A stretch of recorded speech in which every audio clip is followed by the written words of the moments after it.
to time?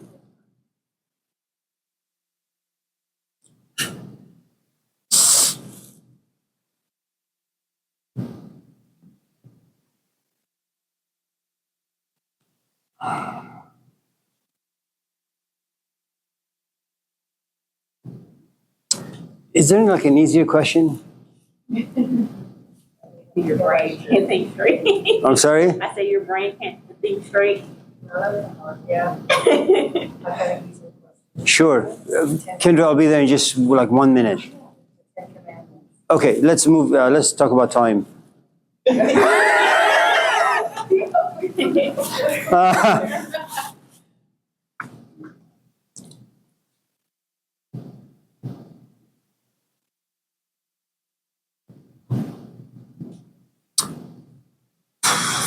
So, the first thing I think in regards to time is the pleasure-pain principle.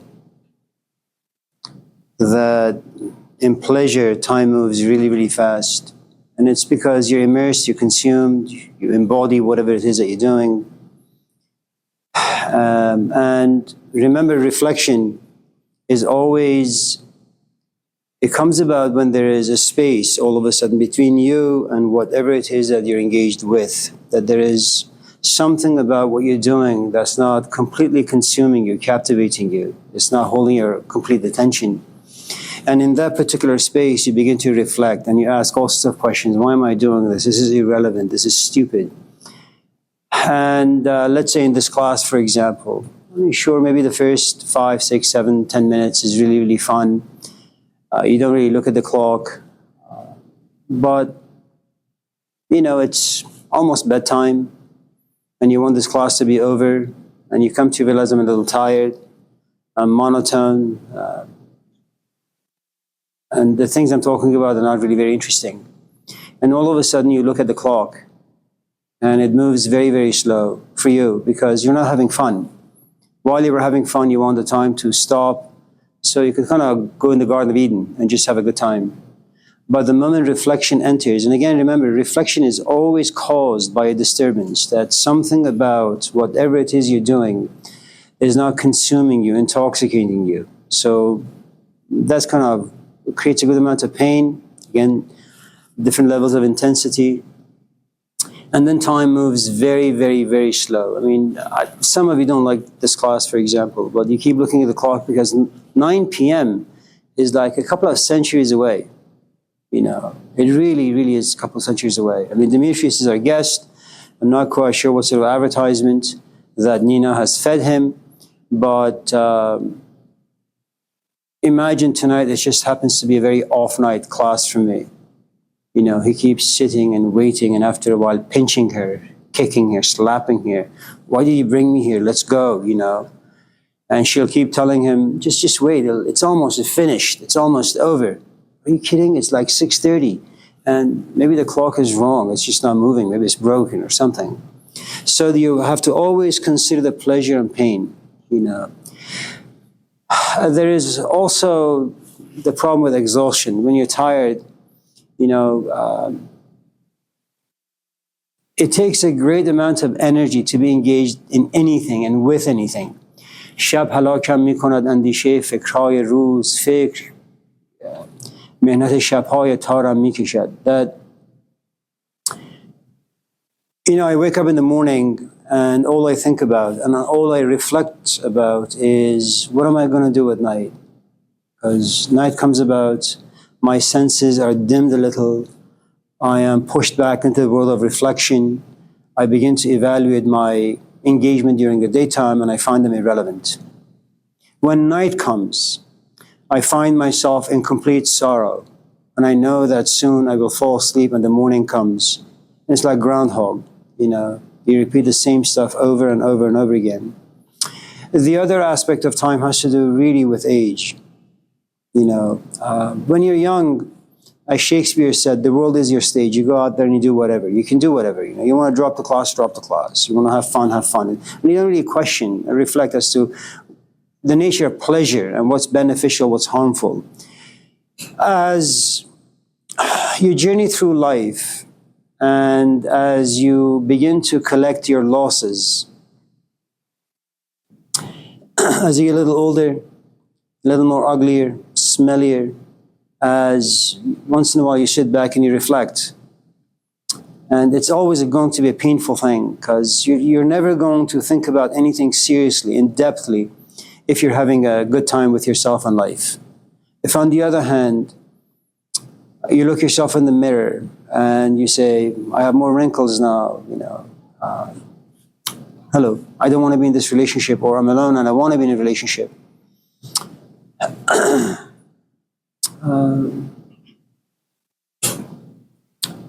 What you realize is you have a big chunk ahead of you, but you don't really know what to do with it. I mean, 40 years is a long time. 30 years is a long time, and not having any plans for it, it's devastating.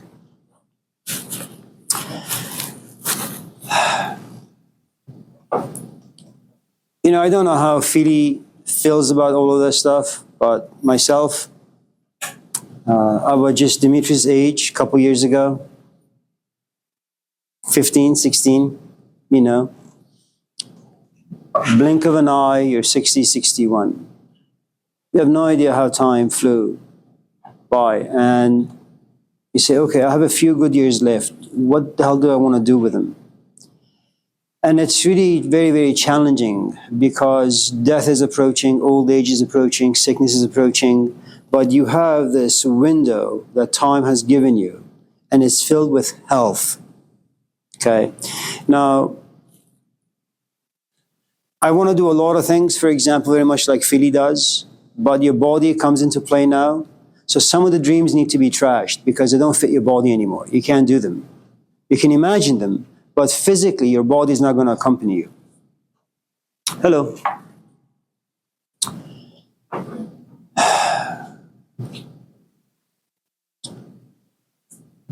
There is also the problem of death, whether you begin to think about your own mortality or someone very close to you just passes away. And time to some extent is frozen, but then it wakes up and roars that, what do you want to do with your life?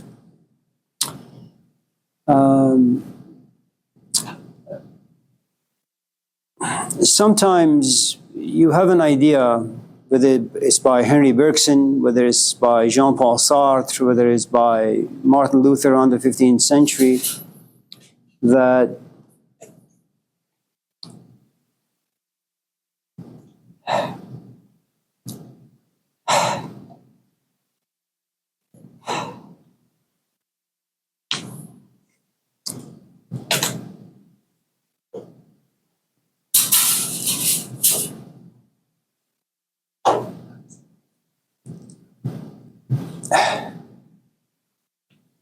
I don't know.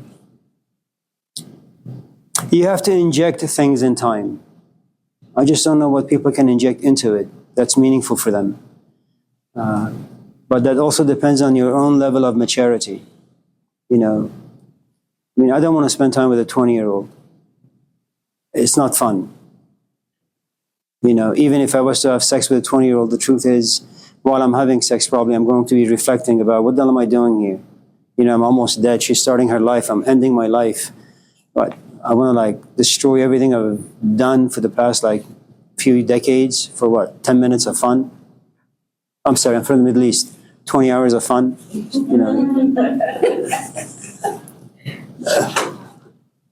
So,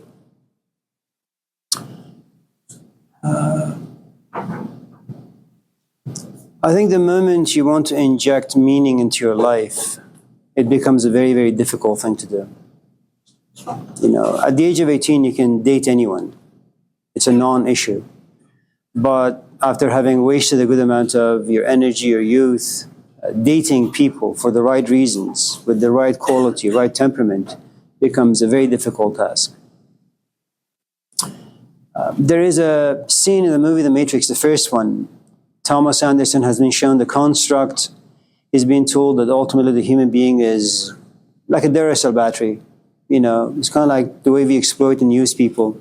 You use them, and once you realize that they're no longer interesting for you, toss them. That's what a Duracell battery is.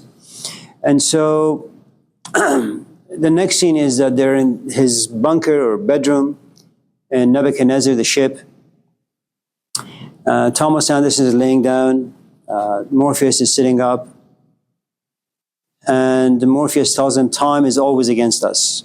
But the moment your eyes open, the moment you realize that a good majority of your life has been a waste, time becomes an enormous wealth for you. The only problem is you don't know how to use it. You don't know what to do with it. You want to inject things into it that doesn't cause regret and remorse and repentance, but it's a very, very tough thing to do. If you're an artist, the story is different. One of the problems with kids, especially if you have plans for your life,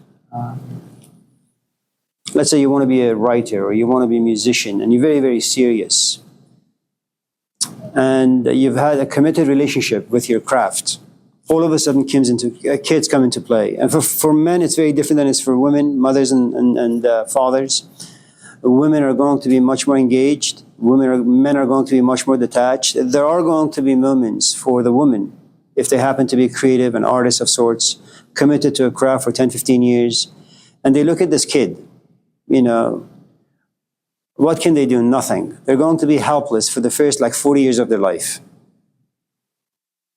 And you really have to carry them day and night for a long, long time. And by the time the kids come to appreciate what you as a woman or mother have done for them, you'll probably be dead.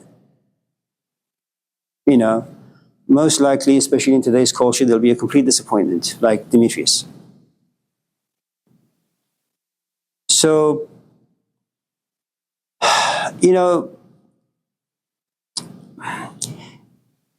if you look at the prodigal son, you have a kid who doesn't waste time. You have a kid who wastes time. But the kid who wastes time ultimately gains a good amount of wisdom and insight. But as long as you can catch yourself having wasted a good amount of time and being able to repent, being able to go back to the very source that you destroyed, and you're genuinely able to feel that you've been forgiven. And from that point on, your relationship with time is going to be different. Time is like anything else, it's a relationship. When you're young, you have zero knowledge, zero insight, zero wisdom, so it's just wasted.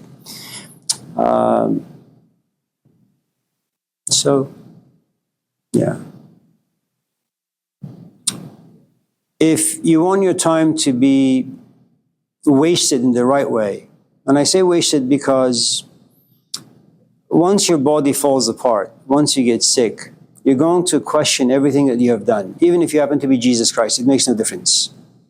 Why have thou forsaken me? Let this cup pass by me. There are going to be moments where you say, you know what? I don't want to do this anymore. It's been a complete waste of time. Life. Talk to people about what? So, anyways. Anyone else? Does that? No.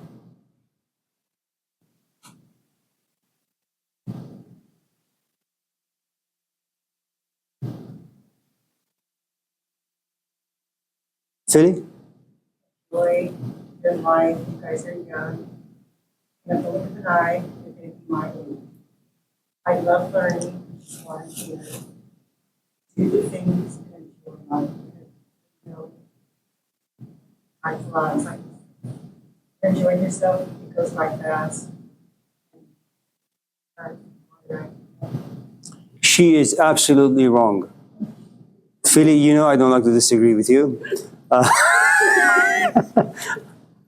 You should enjoy yourself. The only question is, what is worth enjoying?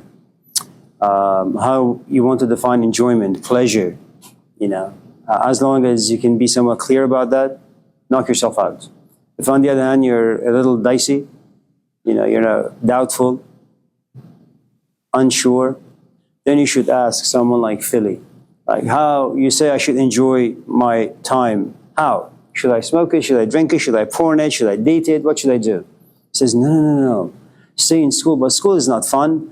Yeah, well, it'll be miserable for the first 10 years, but after that, it'll be lots of fun. Maela, hello. Diana, hello. But she's right, enjoy it. How do you know what you want? Oh, you don't. You don't.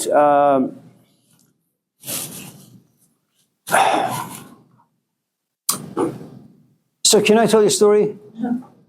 My apologies. My sister made this mistake of having a gathering at her house this past Saturday. 70 people. She cooked day and night to feed these vultures. Very nice people. Now, out of the 70 people who came to the house, about 60 of them work at Kaiser. You know, they're all doctors.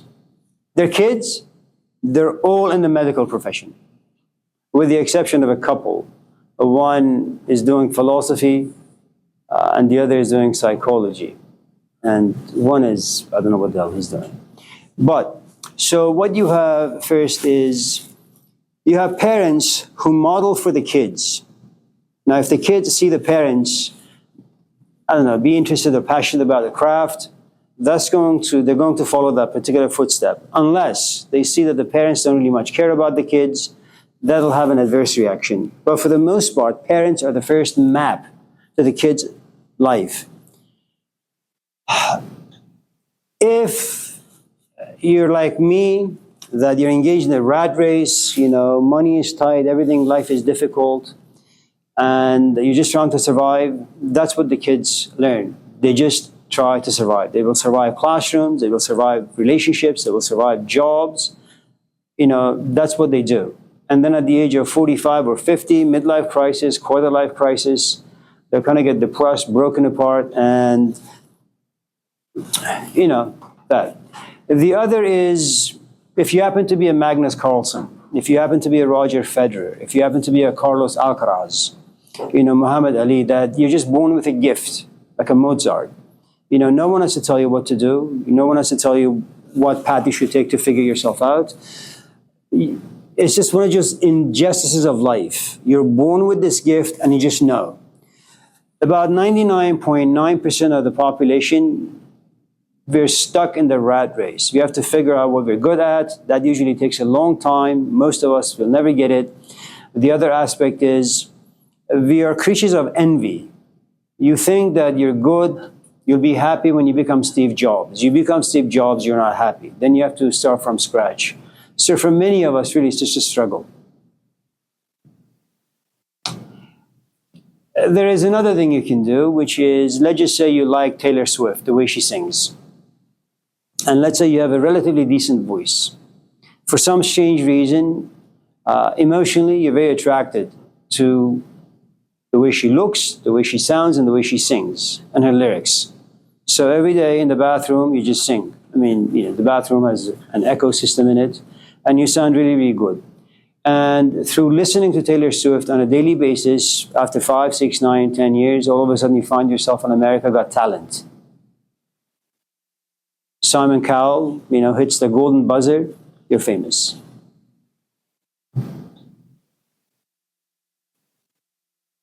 It really is quite accidental. The word happiness, it comes from the word hap, which means luck.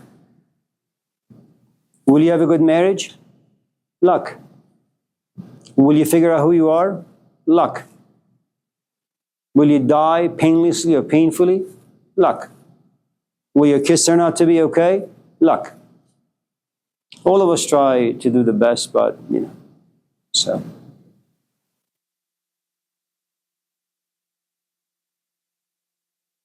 Plato and Socrates. Plato is a drifter. You know, he wants to make money. He wants to become a lawyer, a politician of sorts. He runs into Socrates. For whatever the reasons are, you know, he's just intoxicated by Socrates. And he becomes a philosopher until the day he dies. So, no one knows. Milo, anything? Humility? No.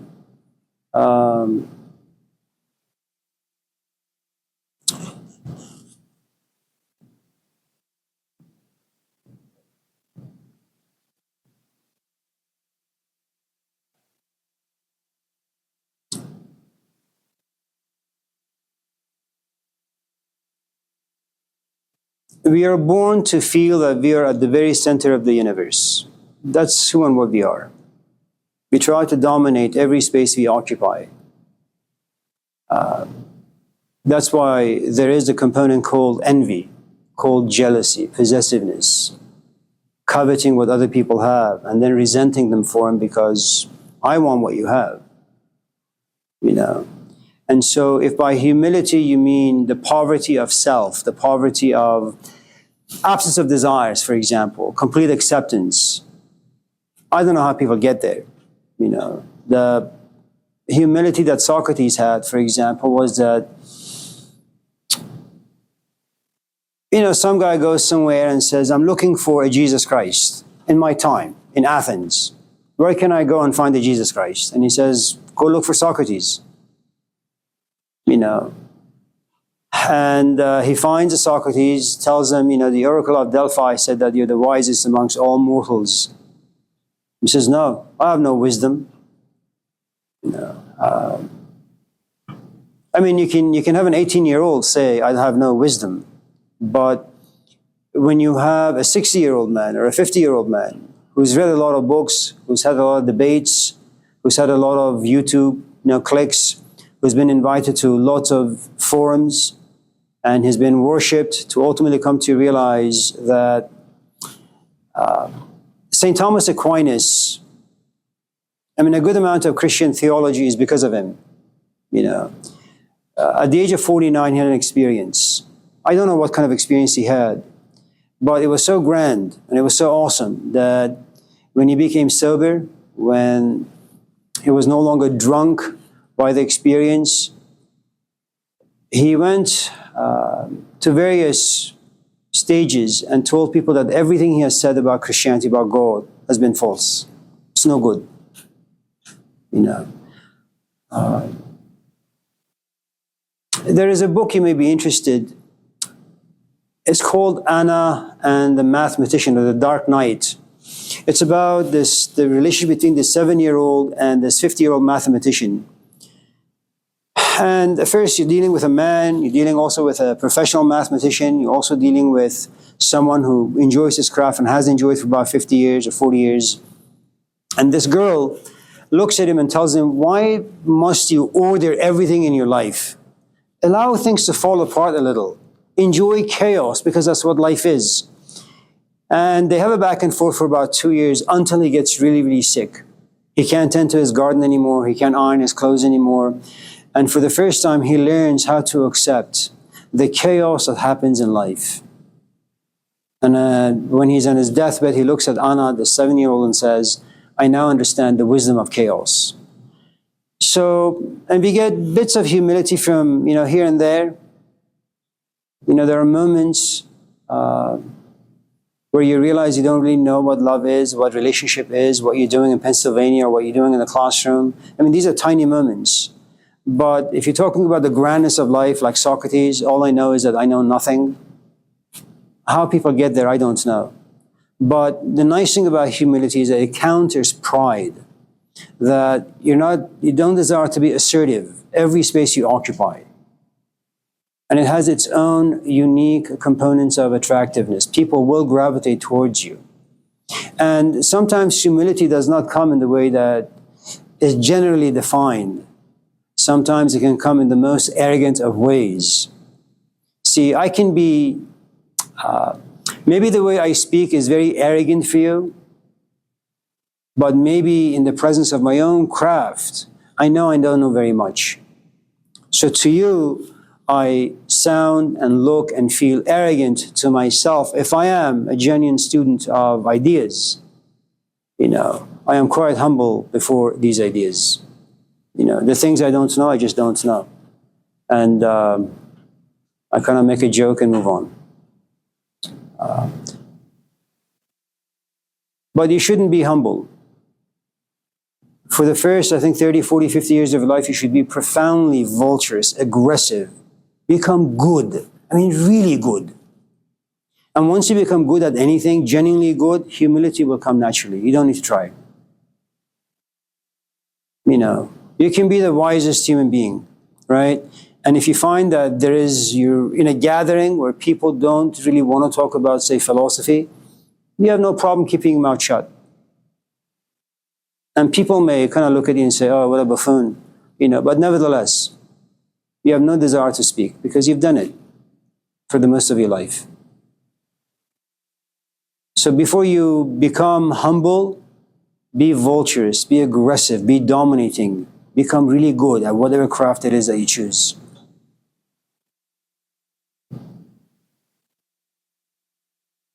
And once you become good, you will humble people. I mean, I play piano, but if you come to my house and you play piano too, once I realize you're much better than I am, I'm never going to go near the piano as long as you're there. And once you leave the house, I'm going to say, oh, Maila was awful. Anyone else? She's so talkative usually. No one? Shantae, yes. Why is it so difficult? Well, okay, I guess when parent and child. When what? Parent and child. Parenting a child? Parent and child. Oh, parent and child. Yeah. Sorry, I'm gonna find. No. Question.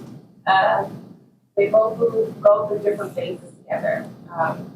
They have this relationship with this bond, mother and child, or father and child, and the child gets older, they become an adult. Sometimes the roles begin to change in the sense where the parent was always used to taking care of the child, and now the child, in a sense, has to look over and take care of the parent.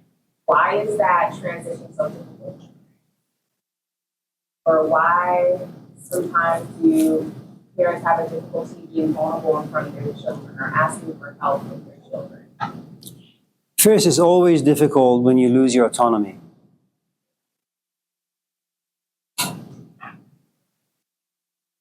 Look, you've been like on your own for the past, how old are you?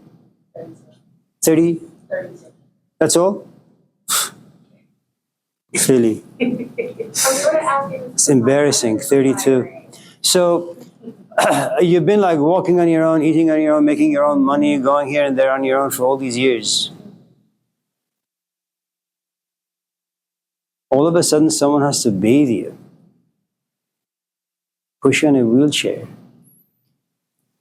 You should always, always, always remember Elizabeth Kubler-Ross.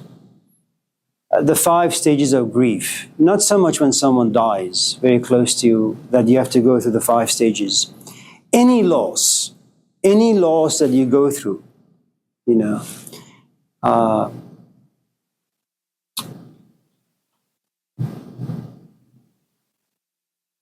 going to say, no, I can still walk. You'll walk slow, but to prove other people that you're still autonomous,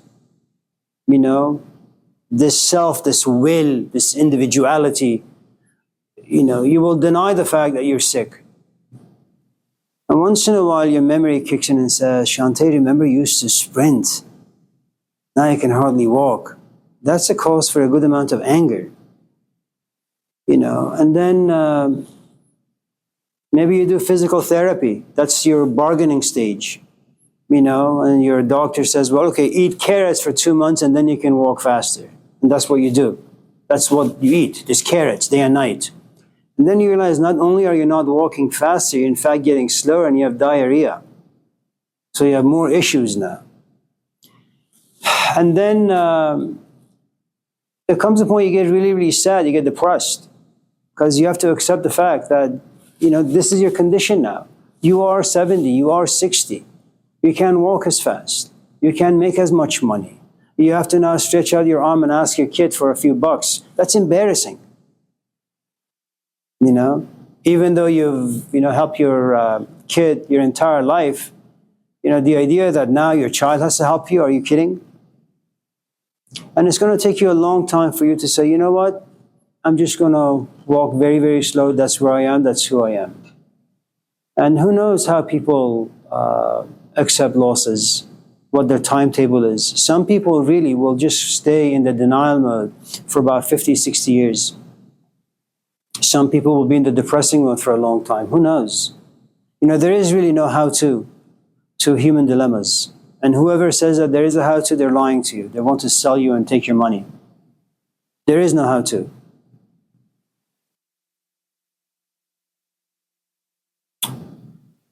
But I'll tell you a story from Saadi.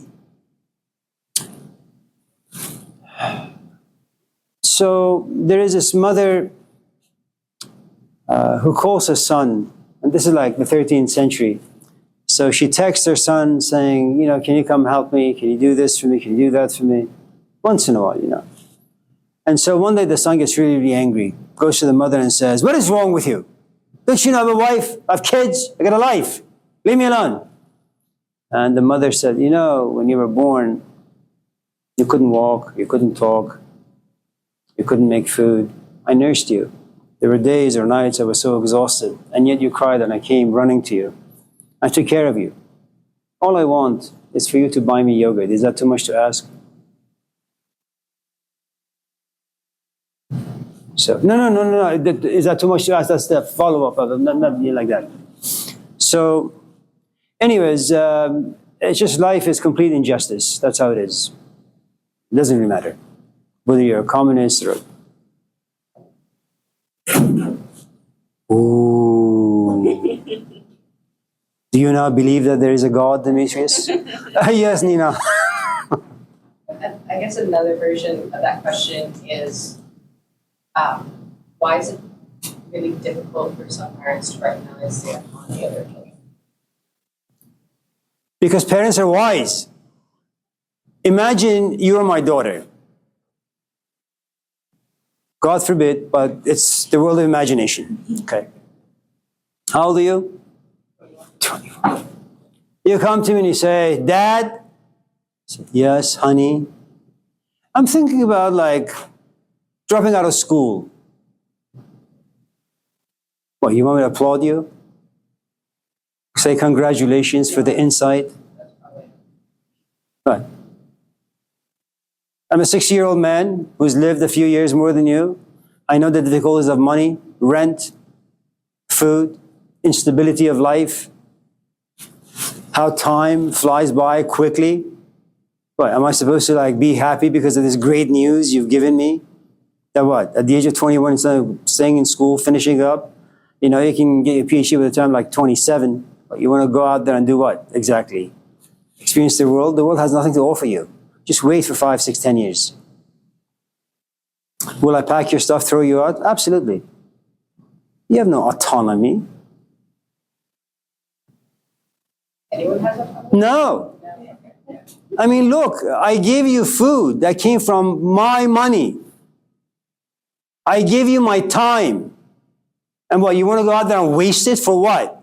Because you're creative? Really?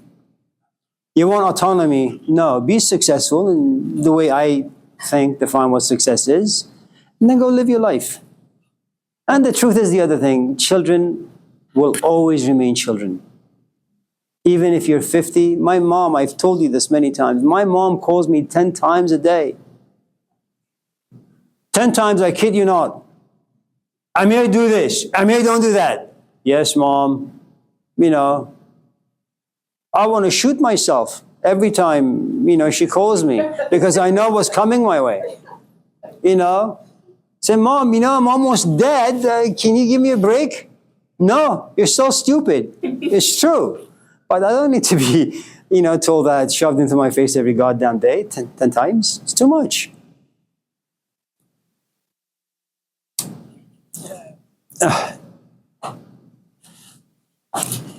There's also,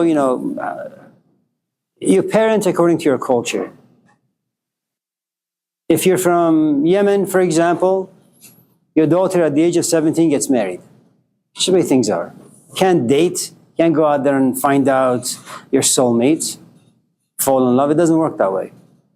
If you go to Iran, it's a bit more liberal. You can go out there and date and get drunk and do some drugs, and then maybe at the age of 30, 35, get married and then divorce the following day. If you're here, depending on the state in which you live, parents at the age of 18 say, okay, well, get out, you're an adult now, go out there, get yourself a job, make some money, and just don't call me ever again. So, I think human beings are helpless for the first 35, 40 years of their life. They need a healthy support system.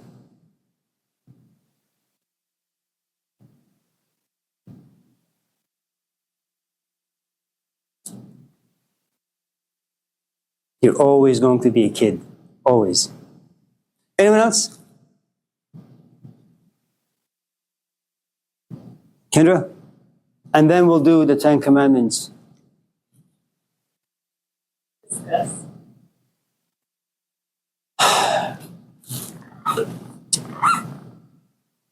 You know, sometimes you go to a restaurant and you look at the menu and this dish just looks good on paper. You know, and you put it in your mouth and you spit it out. It's disgusting. Sometimes you're disgusted by the way something looks. Sometimes you make yourself a promise not to repeat some of the things you've done in the past that have caused you pain and regret. And you say, okay, this is going to my resurrection, my baptism. You know, I've been burned by fire, remorse, repentance. I'm never going to do A, B, C, D again. But, you know, when you make a promise on Monday, it doesn't mean that you're still able to keep the promise on Tuesday or Monday afternoon. And while you're making a promise, you're elevated, you know. You're very happy about yourself, about who and what you are, about the kind of narratives that you've created for yourself. But then all of a sudden there's a twist in life. A chaos happens, you know, an event happens that breaks you, and you go to the old habits. Old habits, they're known, you're comfortable with them. But in the past, you did the old habits without the presence of the promise. But now, you did the old habit, but the promise is there. And then you look at yourself and you say, man, you know, it was just a couple minutes ago I told myself I'm never going to do this. I did it again. Kind of like Britney Spears. And then you find yourself disgusted by yourself and with the things you've done. In many ways, it's a really, really good thing. It causes a good amount of pain. I just don't know if it's enough to create an overhaul or a transformation of sorts. You know, when you talk about time, you know, at a certain point in your life, you want to give meaning to time, to your life. You just don't know what or how or when or who. And you're just disgusted by the fact that you can't inject meaning. You know, I have maybe 20,000 books at the house. I want to find one book that I can be glued to for 10 minutes. I can't. And every time I look at them, I'm disgusted. I only keep them for the kids. I mean, talk about disgust when we talk about the Gospel of Judas. It's profound. Talk about Socrates and his disgust for life. Then he's given an option to walk away and live his life and hopefully die a peaceful death. But he looks at people, he looks at life, he looks at politics, says it's not worth living. It's completely disgusting. I'd rather die. You know, so it has different shades, different intensities. It comes at different stages. But it's always caused by reflection. It's always caused by the pain principle, always.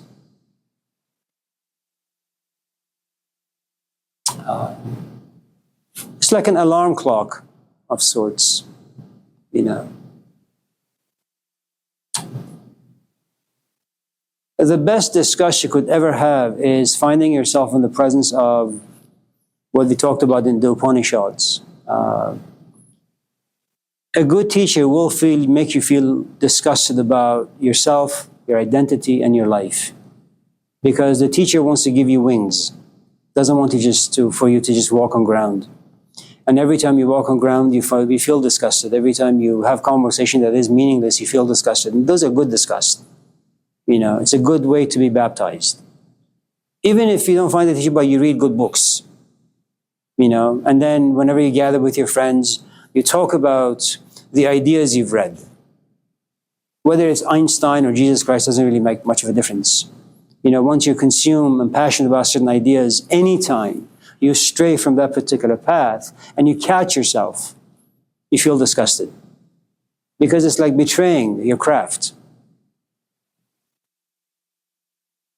And it's something we'll talk about in the Ten Commandments. Thou shalt not cheat. You know, anyways, anyone else?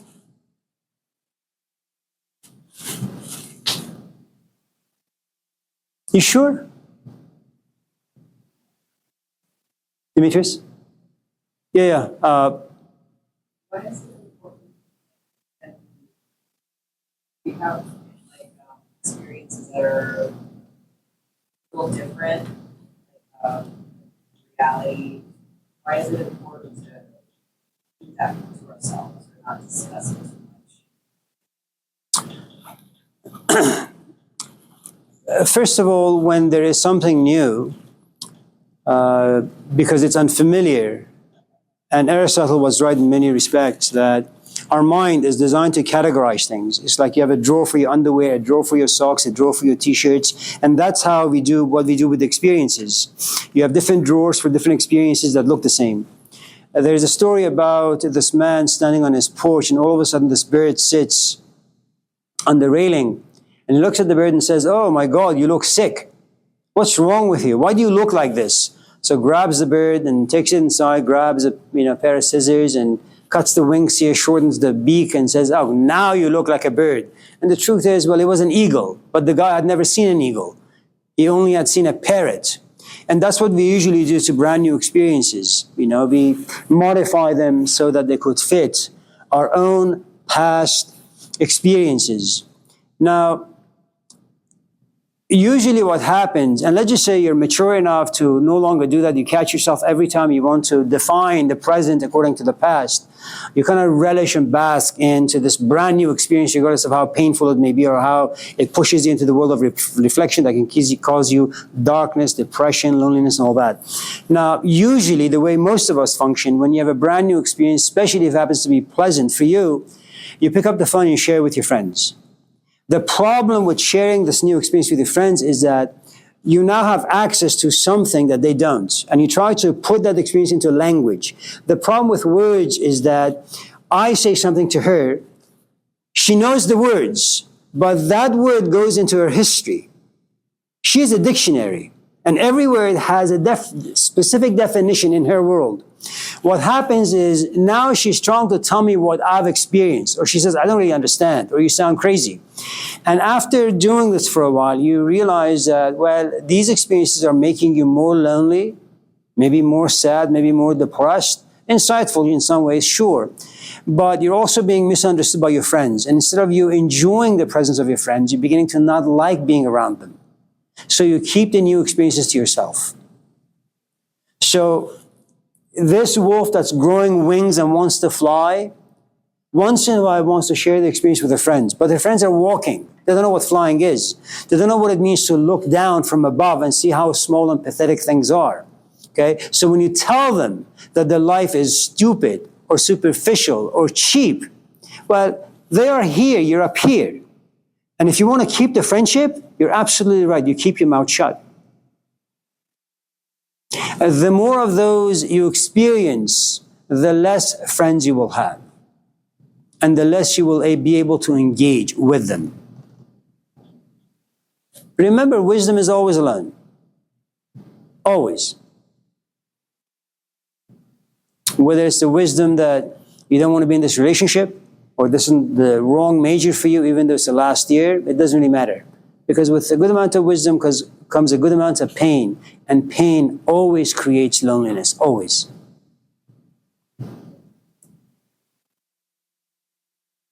Anyone else? Demetrius, yes. I'm sorry, didn't mean to wake you up. Anyone else before we... No one? Yes.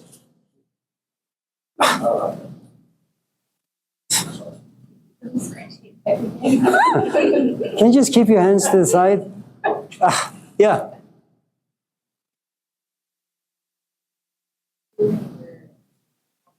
Johan, you're next. Yeah.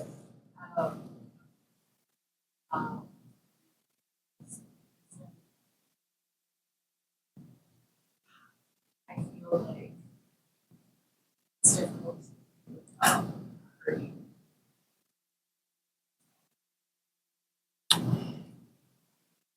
Look, let's say I'm your boyfriend, and let's say that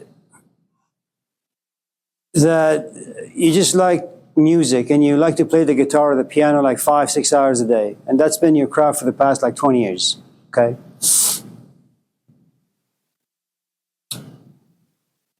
You give to Rome, or give to Caesar what belongs to Caesar, and give to God what belongs to God. Piano is yours. That's your God. And if you realize that from 5 to 8 o'clock, that's your Garden of Eden, don't let me expel you from that. If I'm your boyfriend, you tell me, Amir, keep your mouth shut, go walk around, go busy yourself for 3, 4, 5 hours. If, on the other hand, you don't have any craft, you're just mean because you're angry, and you're angry because you're confused, and you're confused because there are no models out there for you to emulate, and then that's, being mean-spirited like that is bad. If, on the other hand, you have a certain passion, and people keep distracting you from that passion, no, beat them up. Push them out of your life. They're useless. Really, they're useless.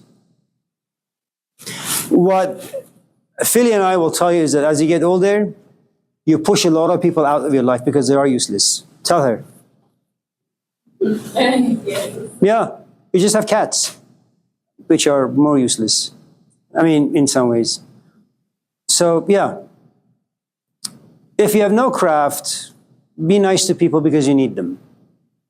If you have a craft, you're a monotheist. You're monogamous. Once in a while, you have every right to go out and say, you know what, I want to take a break from the piano. I want to just go for a walk. I want to hang out with my friends and smoke and drink and whatever. But you have your home, which is piano. You're never going to go away from piano. That's impossible. If you have a craft.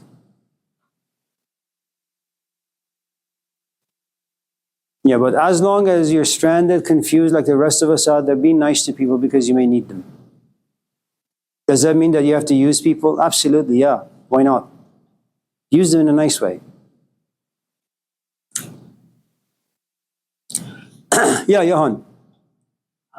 Well, it just sort of answered the question that I was going to ask. But I was thinking about something a few weeks ago about how if you are a loser and you want to stop being a loser, first you have to get rid of your loser friends. And I don't know, I was just thinking that sort of seems like a really steep cost, right? Is it sometimes better to be a loser who has friends than to not be a loser but to have no friends? Well, there are a couple of things. If I ever said that people are losers, I apologize for saying it so bluntly. It's true, but I apologize still. Given the fleeting nature of time and the uselessness of human life and what we do with it, are we losers? Probably, yeah, most likely. I mean, that's why we have regret near the end of the life, especially.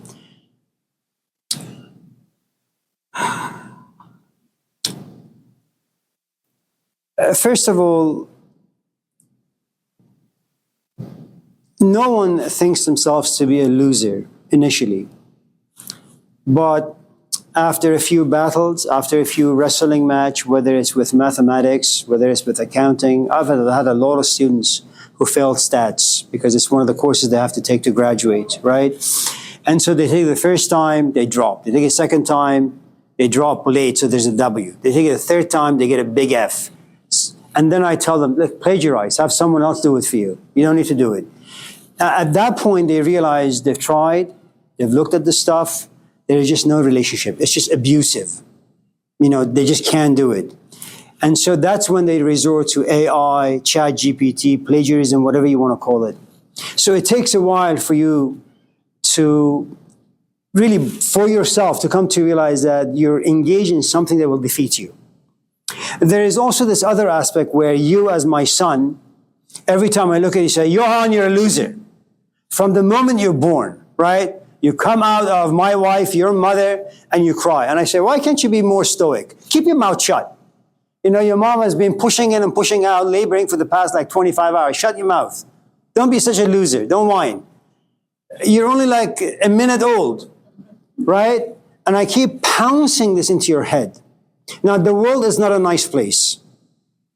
You're going to want to have friends only to realize that people are rejecting you. You're going to put Legos together only to realize they're very complicated. You're going to watch your favorite show only for your father to come in and say, turn off the TV and do something else. Everything you touch, because you don't really have much experience in life, you're going to be defeated by almost everything. And every time you're having fun, your mom comes and says, it's bedtime. Eat broccoli, do this, do that. So being a loser is not that big of a deal because we experience it all the time. Add to the fact that 98% of our emotions are negative. There is something about us that we are fully aware of, that we are losers. Except if you happen to live in this country and be an American, with all this positive thinking about who and what you are. Okay?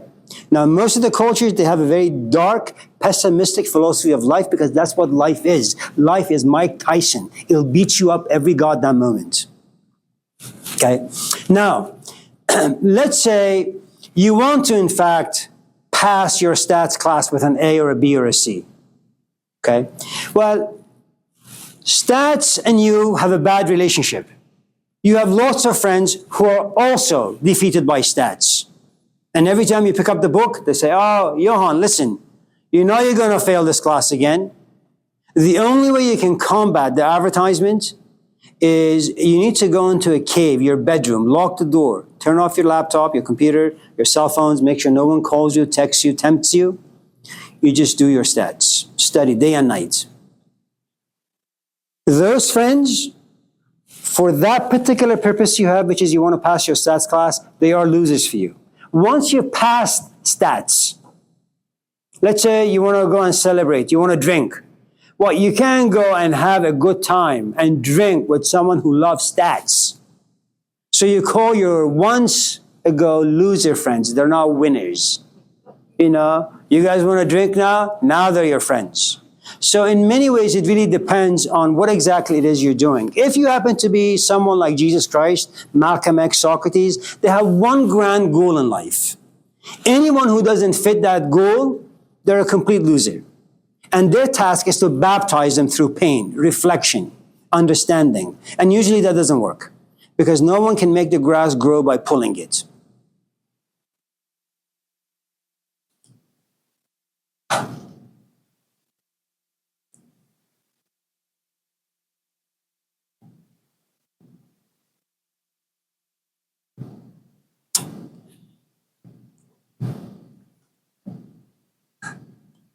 Every new thing that you experience, you're going to feel like a loser. Because to become good at anything requires sacrifice, focus, dedication. Yes, Demetrius. Anyone else before?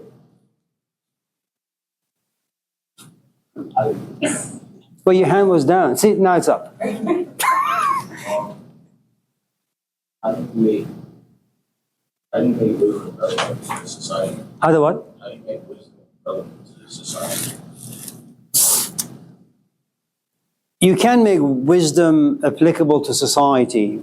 What you can do is you can make it applicable to certain individuals who are ready to receive it.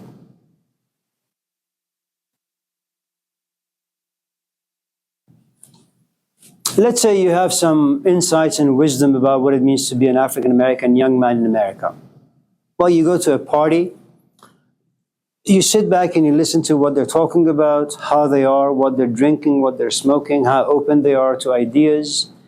And wisdom is something that you've made a lot of sacrifice to acquire it, for it to be given to you, you know. And you don't want to cheaply give it away. Wisdom is like this very, very attractive, beautiful woman who doesn't sleep around. Waits and waits and waits and waits and waits for the right customer, you know. And so you realize, well, you can't, you know, all of a sudden have a party of 50 people and everybody's sitting together in a circle and talking about wisdom. It usually doesn't work unless you live in a cult, okay? Usually out of the circle of 50, 60 people, you find maybe one or two, maybe five, where you guys sit in the corner, grab some coffee, you sit and you talk about whatever that you think to be interesting. The other thing is,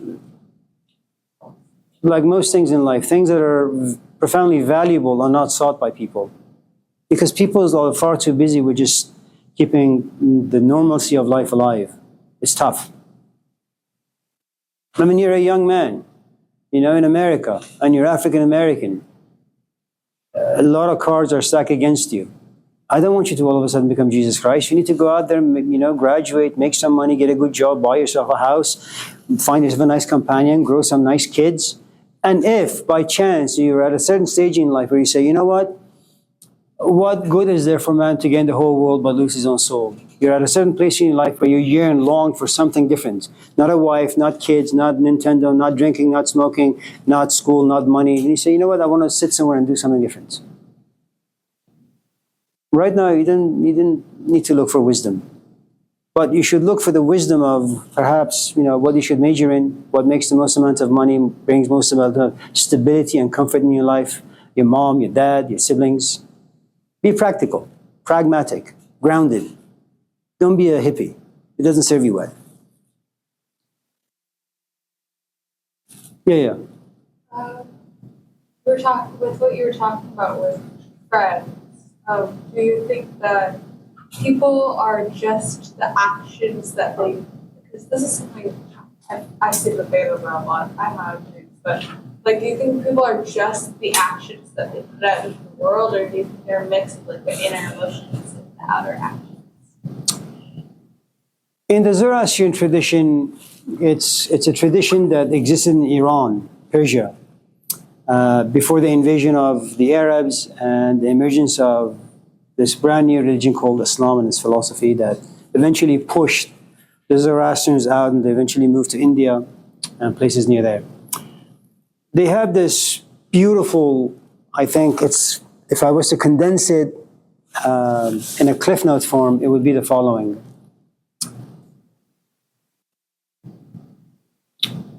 Right thinking, right speech, and right acting, in that particular order. And it may sound like a bumper sticker, but it's enormously complicated, like most things in life are. It takes a long time with a great amount of losses to be able to think well. I mean, you assume that you know how to think. That's why you go on the dates you do, you have the conversations you do, you pick the classes and the majors you want to do. It's all based on thinking, right? But thinking also is rooted in your parents, in the culture in which you've been brought up, in the advertisement that you've consumed, gulped down, your fears, all those things, okay? And the passions and all those things. So you assume that you're doing a good amount of thinking, but you're not. So you move through life, and then you break. And then upon being broken, pain comes about. Pain causes reflection. Reflection is you close your eyes, you go back in time, and you begin to evaluate. Why? How could I marry this person? How could I say this to this kid? How could I go into business? These are things that you get caught, and it causes a good amount of pain where you go back and you begin to reflect, not think, because thinking is about out there. I gotta think how I should do on the interview, okay?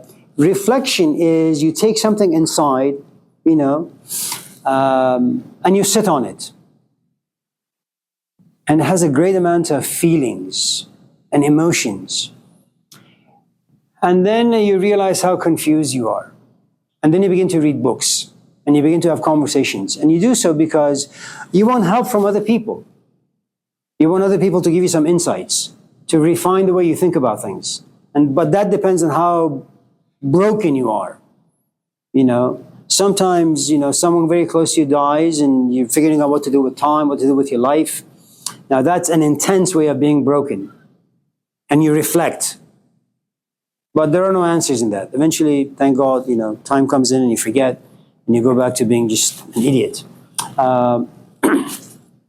Once you're able to think well, really think and reflect well, then what happens, as Jalan would say, is you want to go out there and share your wisdom with people. But reflection creates solitude. Solitude.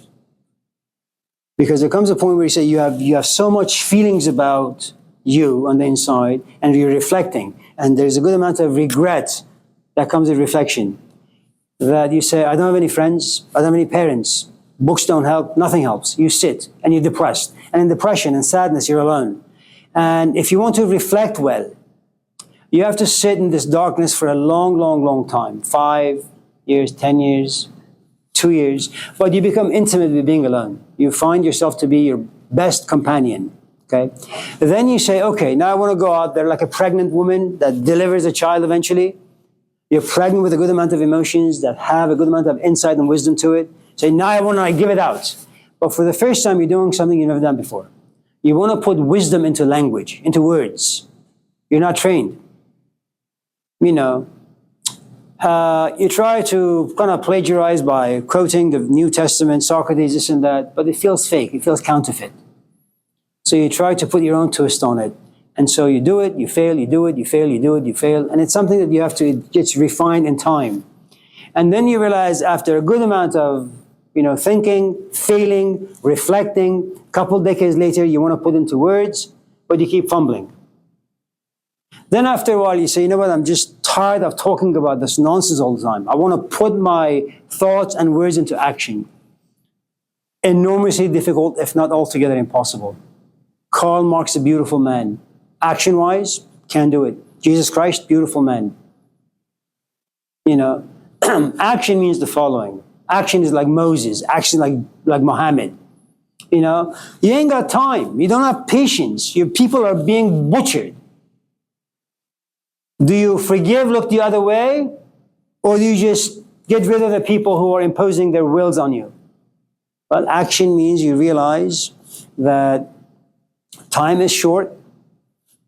You're too old to forgive. People are not going to learn easily. The best thing to do is just get rid of them. Look, there are a couple of things you can do if you live in a bad neighborhood. Keep talking, preaching to your neighbors about, the negativities of drugs, of alcohol, of violence. Keep talking. Nothing's going to happen. Action means the following. The best thing you can do is just pack up and leave, granting that you have money. If you can't, just be a tough mother. You walk around with your machete. You walk around with a gun. I don't know, you have a loud voice. You just tell people, you come near my kid, I'll do ABCD to you. All of us do it at certain times. But action is the very last stage of your evolution. It's tough. Yeah. What do you think about nuance? And is it valuable or not valuable?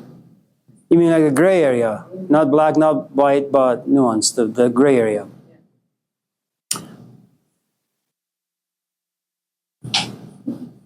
Well, look.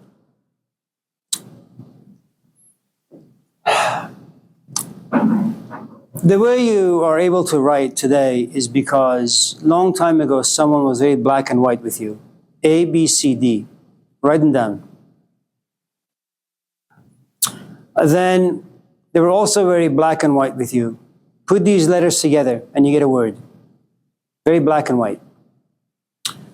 Now at the age of 21, having gone through the black and white, now Demetrius calls you and says, coming to visit you. You're overjoyed. And you have a way with language.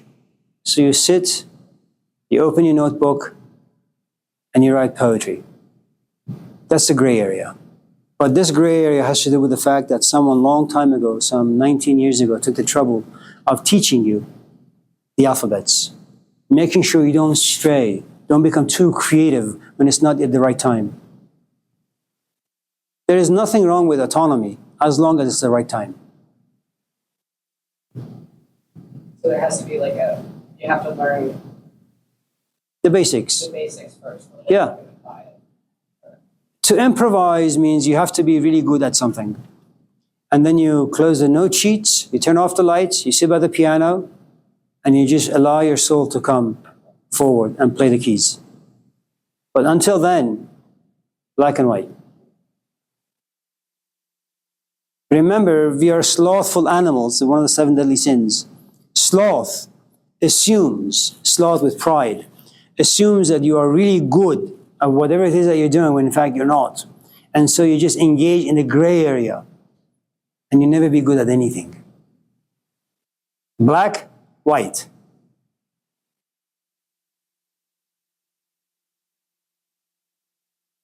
Anyone else?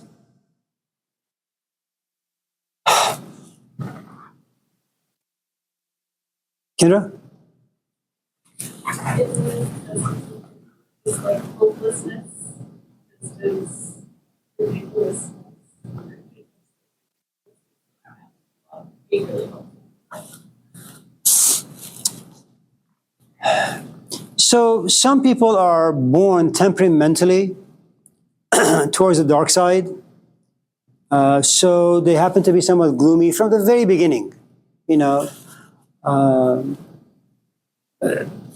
if you look at someone like the character of Jesus, there are lots of people who go to the synagogue, read the book, and get married, have kids, live and die, and they're happy. But for whatever the reasons are, he's just an unhappy kid. He just wants to fly. Where he's going to go, who the hell knows? But wherever he goes, he comes back. He makes the rest of us feel bad about the sort of lives that we have. Okay, so some people are like that. Some people gear towards the dark because of brain chemistry. They need some medication. That'll go away. But the majority of us, usually you start life with a good amount of hope. Your first relationship, you're profoundly hopeful. Whatever you touch, the assumption is it's going to be joyous, you're going to have lots of fun, you're going to be successful. Then life gets in. And life begins to kind of give you some insights that what you are engaging in or with, it's a bit more complex than you can handle. And depending on your stamina, depending on your support system, you either get a lot of encouragement where you sit. So we went to Costco and I saw this Lego, Harry Potter Lego. It has about 25,000 pieces for 25 years plus. You have to be 25 and older. And it was about like $220, okay? Now imagine if I was to buy that for my 10-year-old. They look at the box, they love the movie. Harry Potter, yes! Lots of joy, lots of hope, lots of excitement. Then they're going to open it up. And it has like 50 tiny plastic bags in it. Maybe the first plastic bag that they rip open, they can put something together. The second becomes a bit more complicated. And remember sloth. And the only way you can combat sloth is if you're very enthused, if you're very excited, inspired, motivated, encouraged, right? Because if you don't have the encouragement, complexities of life says, leave it alone. Like the fox and sour grapes by Aesop. After a while, you realize you can't reach the grape. You just give up. And you make excuses. Dad, on the box, it says you got to be 25. And I say, well, son, you were playing with it for the first hour. You never mentioned 25 and over. Why now? Tries to make it my fault.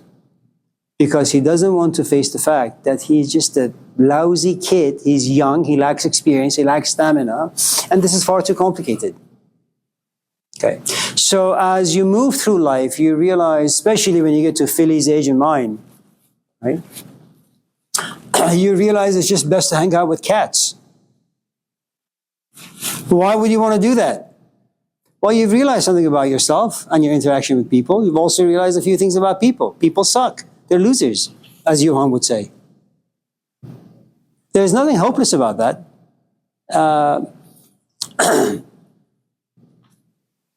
I mean, look, Plato's allegory. How many of this class have read Plato's Allegory of the Cave?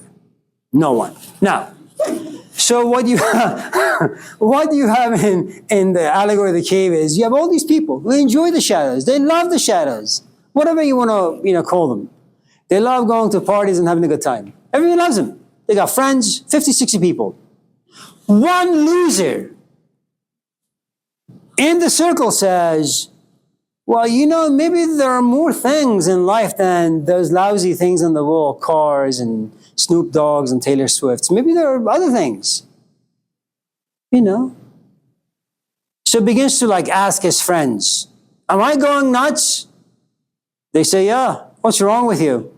So he feels like a complete loser. And when he sees his friends laughing and smiling and having a good time, he's going to say, well, why can't I be like that? He'll feel like doubly loser. He'll feel more hopeless about himself.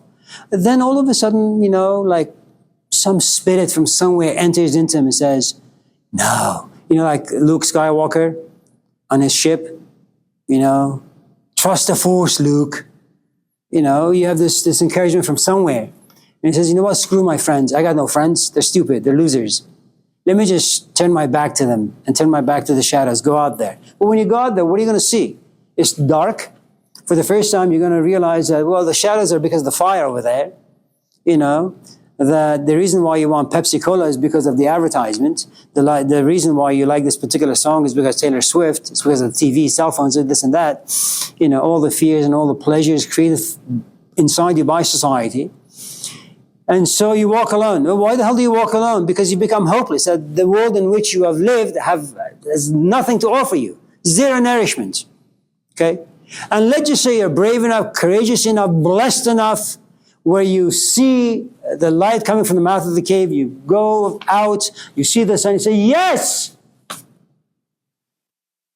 I and the Father are one and the same. I see God right there. You're going to come back to the cave, thinking that your loser friends are going to appreciate what you have found and discovered and experienced. They say, well, maybe you should go on Prozac. Maybe you should smoke a little, drink a little. Well, where's the hope in that? The more you know, the more insightful and wisdom live inside you. Those are the greatest sins you will ever commit. Nobody's born in sin. Sin is the cause of wisdom, insight, things you see about yourself and you're repulsed, disgusted. Sin is these moments of clarity. And it's baptism through fire. Whether or not you will be completely changed, that's a different story. But the more you know, the less hopeful you are.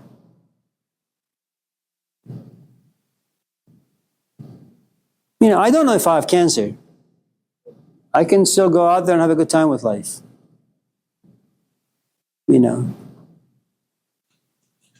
But the moment I realize I have one and there is no cure, what am I going to do?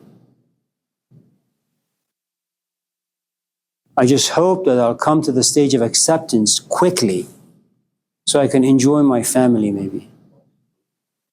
So I can just think about my life and say, okay, I made these mistakes.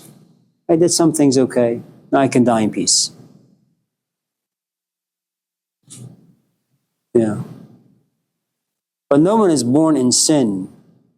People first are born into reflection. When they see, they sin. Anyone else?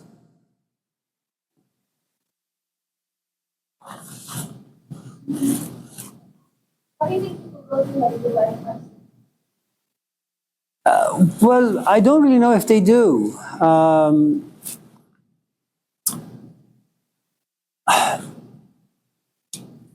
Look, I think it's normal for people to get married at the age of 18 or 19 or 20, work really, really hard to keep their relationships going, to buy a house, to have kids, to provide for their kids, to give them the best life that they possibly can. And then at a certain age, a certain stage, you sit back on your sofa, you're drinking tea or coffee or beer, and for some strange reason, you're all alone, everybody's gone, and you begin to evaluate your life. And it could be a passing thing. At the moment you get a little too deep into this stuff, your kids come, and then you wrestle with them and the whole thing is gone. Or they're gone for a week or two or three or four. And you may come to realize it amounts to nothing. Now remember, the midlife crisis, for the most part, it may be culturally invented or created. I'm not really quite sure. I don't think my dad ever went through it. I don't think my grandparents ever went through it. I don't think people in India or Mexico or Asia go through this stuff. I think it's part of the industrialized cultures where you have a great amount of privilege, you do a whole host of things. I mean, this country is amazing, and the people in this country are amazing. I mean, by the time you're like 12, you've smoked, you've gotten drunk, you've had sex. By the time you're 18, you have like 4 cars. You know, you've done lots of stupid things. You fall in love like 50 times. You've watched a good amount of porn. And so by the time you're like 25, you've done things that people have to wait a few lifetimes to do. I mean, immigrants have to go through hell to be able to buy a car. You know? I mean, imagine buying a car happens to be your passion, and you have to spend 60 years of your life slaving away to buy a car. Here, you work at In-N-Out, $25 an hour, 2 weeks later you can buy a car. Who does that? And when you accomplish everything by the time you're 25, well, there is no place to go after that. It's all downward. You fall in love at the age of 18. Well, damn, if you had just waited until you got married, then slowly fell in love with your husband, then love will blossom at the age of like 45. It's great. You have your life, now you're in love. Here, you're 12 and you're in love. Well, how long the hell is that going to last? What, 2 weeks? And then what? Now you're 13. All right, 3 weeks. Now you're 13, right? You've recovered from your first love. Now you want to fall in love again. But remember, this is like a hole from which you were bitten, like just a couple weeks ago. You take 1 step forward and 5 back. Well, you're paralyzed for the rest of your life. So here you have quarter life crisis. You know, you don't have to wait until you get 40. Here you get, you know, you're like 20 and you say, what's the meaning of my life? Well, nothing. You don't have to work for anything. You know, there is no struggle. And none of us are social activists, political activists. No one gives a shit about anything. Of course you're going to get depressed. That's how, what they call justice. Getting angry right now. Yes. What you were talking about reminded me of like a famous court case from a while ago that was like, it was like these rich kids murdered someone and then their lawyer's defense was called affluenza, saying that they just had too much money that it made them so depressed that they had to kill someone. What's your thought about? And now it's like it set a precedent. It set like a precedent that now that the kids got out of it, so they now you can use the affluenza defense. Like, what's your thought about that? I really don't know. It mostly sounds like what pharma does. They create all these new medication, but before creating the medication, they create new diseases like sleeping leg syndrome, you know, like dry eye syndrome. You know, so they first throw out a name, then they say the name is a disease, then they say you have it, then they sell you the drug. I don't really know how these things work. I mean, you know, people are losers, as Johan would say, so this is not the 10 Commandments. Anyone else before we, yeah. So latching on to sort of like midlife and quarter life crises, it seems like with a lot of the money that people have nowadays, everybody wants to travel. Look, I don't know about those things. Okay? I'm sorry.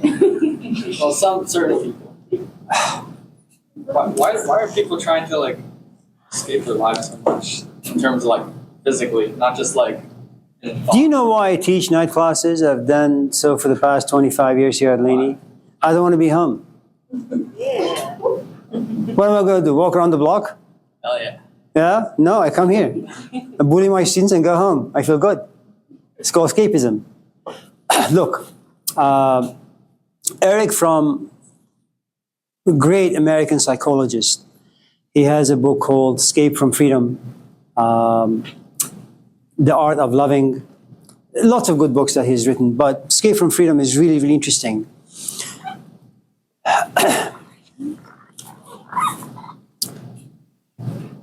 Sometimes all of us in this class, we have this uncanny insight that says you need to leave the relationship, whatever it may be. Maybe the class is boring, just walk away.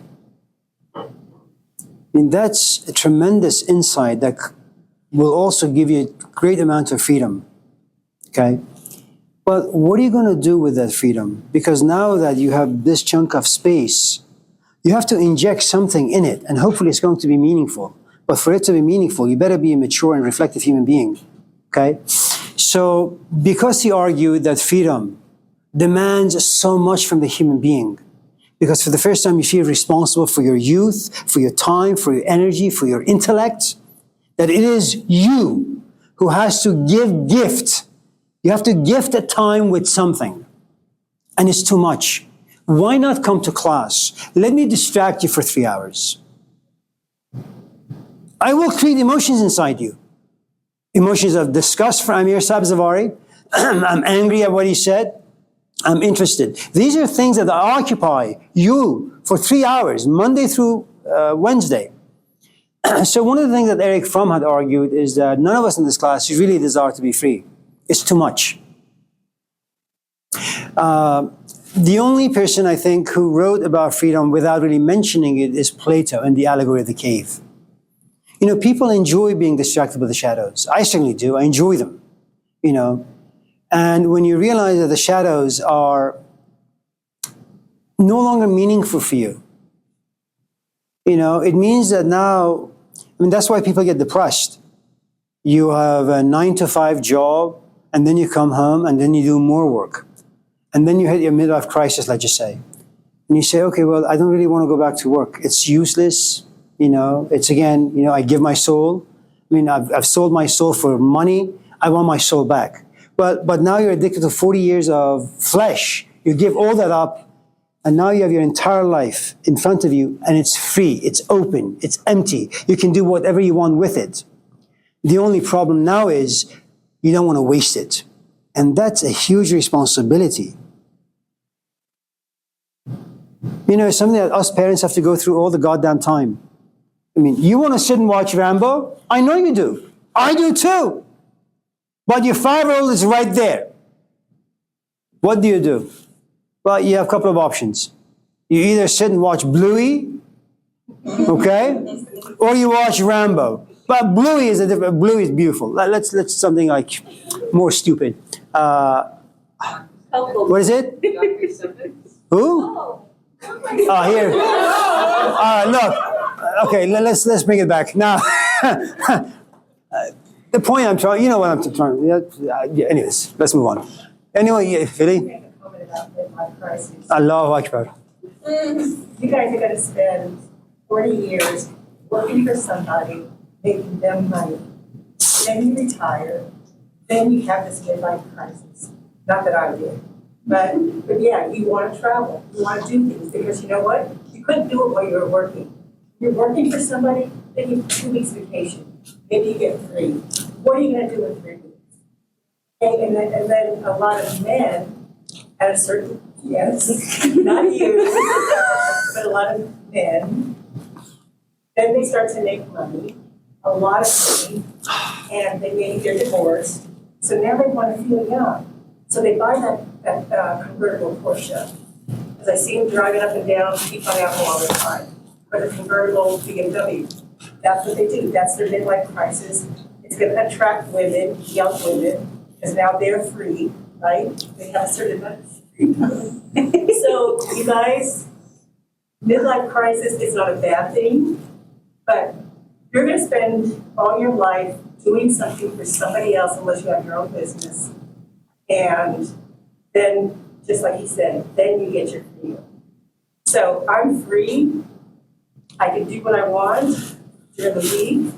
I can go up to Napa. I can do my champagne tastings, wine tastings. I can go out to dinner with friends during the week while you guys are in school or while you're working. I don't have to worry about Well, don't make them feel bad like this. That's very cruel. I love it. But that's And then I can come to class because I like learning. And I already have both degrees. So, you know what? This is just fun for me. That's my. Listen, do not listen to what Philly says, okay? Get cats. Stay in school, work for someone, make money. Once you have some power in life, then go out there and do what you can. Until then, stay put. Yes. Have you ever considered that midlife crisis is similar to that of the call that you were talking about, where you spend your whole life, from the moment you're born, you're like, I'm going to go to school to learn, I'm going to make money, you get the house, you get the job, you get the career, you got the wife, you got the kids, and you think you've got it all figured out, and then all of a sudden everything that you once knew is like shattered before your eyes because we're told to believe that that's the path to follow to be successful, to live a fulfilling life and find fulfillment, but then all of a sudden you're not fulfilled.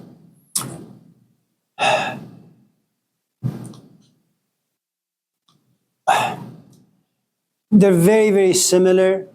You could have,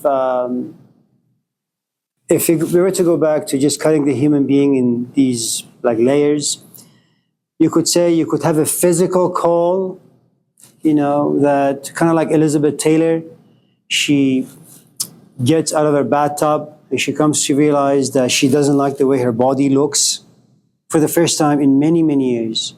And then she goes on this strict diet and she loses ton of weight. Okay, that's one kind of a call. The other is like an emotional call where you realize that you've been kind of playing and replaying this narrative in your head about some past trauma that it has kept you from being in relationships in a healthy way. Every time you want to become intimate or close to someone, you retreat. Okay, and then you get a call saying, I don't want to do this anymore. There is this intellectual call where you had assumed that you know how to think well, only to realize that you don't really know. And then you begin becoming a really good student, you begin to read a lot of books. And then there's a spiritual call where it's not about your body, it's not really about your emotions, it's not really about your intellect. Something about you says, I have wings, there's this kingdom of God within me that I want to go out there and quest after. They all demand the same thing, but they're different in nature. I mean, they all demand sacrifice, they all demand reflection, they all bring about a good amount of pain, they all bring about a good amount of questions, and in questions, there are a good amount of unknowns, create darkness, and then if people are lucky, there's this breakthrough, that after a good amount of exercise, you say, yes, I've lost like 10 pounds. Or you realize that you're able to get closer to people without retreating emotionally. Or maybe in conversations, you're able to be more insightful. Those are the breakthroughs that we talk about. But yes, very much so. What does the spiritual call look like?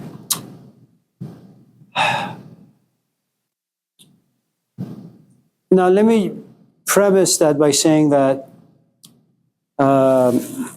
just because I may be able to respond to this question, it doesn't mean that I know what I'm talking about. Okay. I would assume that some people go on this spiritual call, but they can't find anything. Like, what does it mean to call spiritually? Like, am I like, oh, there's the God in me, or whatever it is that I am like? I think right now, the way cultures are playing with these ideas, the language is very flowery, it's very profound, it's very poetic, but it didn't used to be like that. Most of the books that you will find around maybe the 4th century all the way to the 15th, 16th century, they're quite dark and gloomy, they're filled with pain and agony. Those who've gone on the spiritual call, it's not like here, where you can go to Texas, go to Ayurveda Center, they put some oil on your ass, and then you feel enlightened, okay? Or Oprah Winfrey stuff. The way I see it, okay, the way I see it is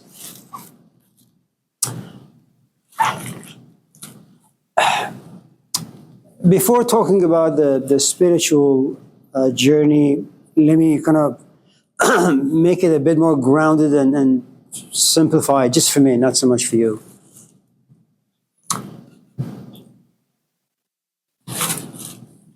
You come from a relatively healthy background. There is your mom, there is your dad.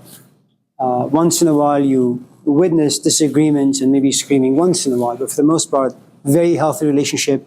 They are your first GPS to life. Through them, you see what a healthy relationship looks like, what a mom looks like, what a dad looks like, or what a woman or a man look like. And then you have siblings. And you guys all compromise because there's a good wrestling match while all of you are growing up.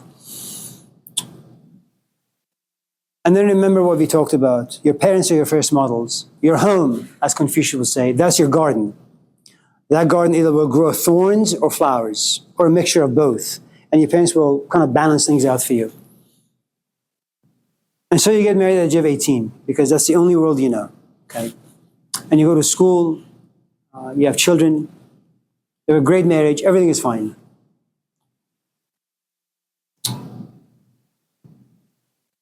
Around the age, let's say 40, 45, your kids are out now, they're healthy, your relationship with your husband is also quite good, but you feel restless. You don't know why.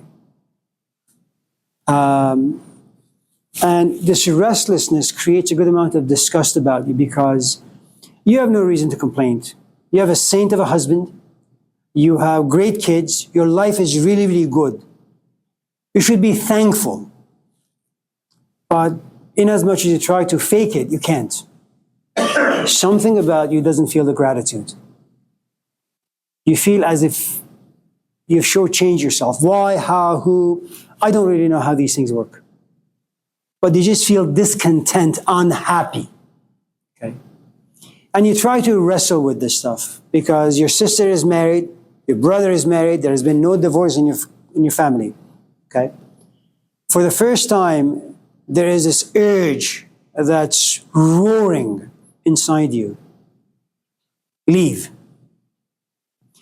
Now, remember the fig leaf in the Garden of Eden, that whenever you get caught, shame comes about.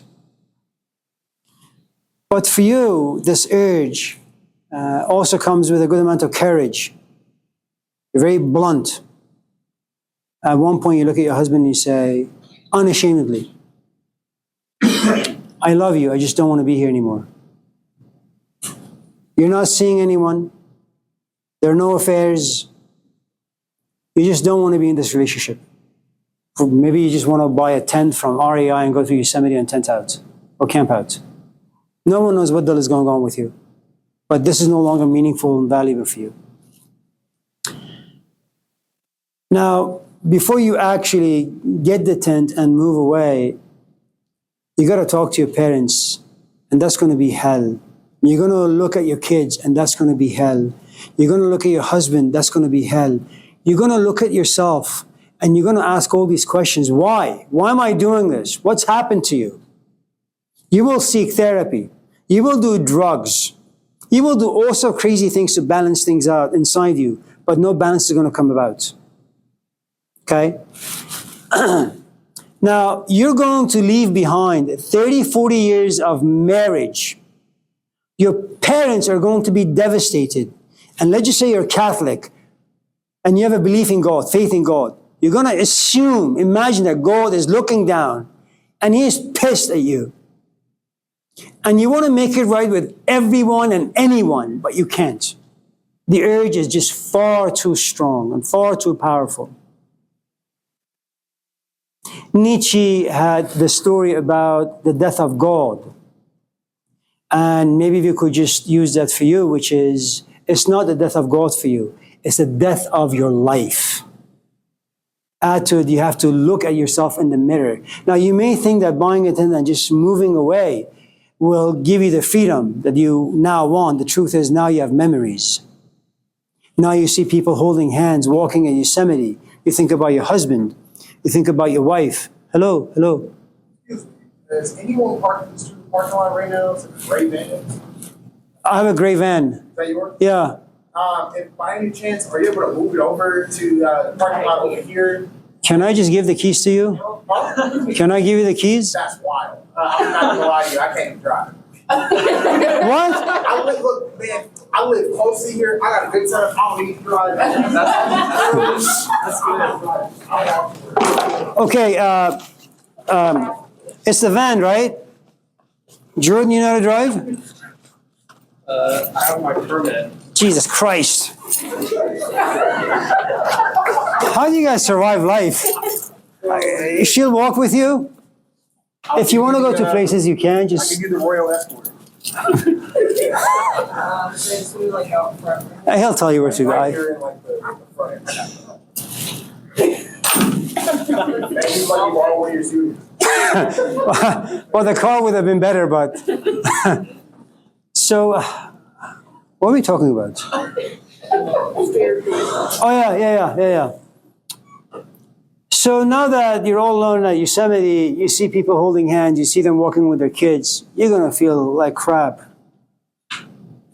It's gonna take you a long, long time to be able to have these memories come back and for you not to feel anything. You become callous. I used to play tennis about 8 hours a day for a number of years. And when you first begin, you grow blisters.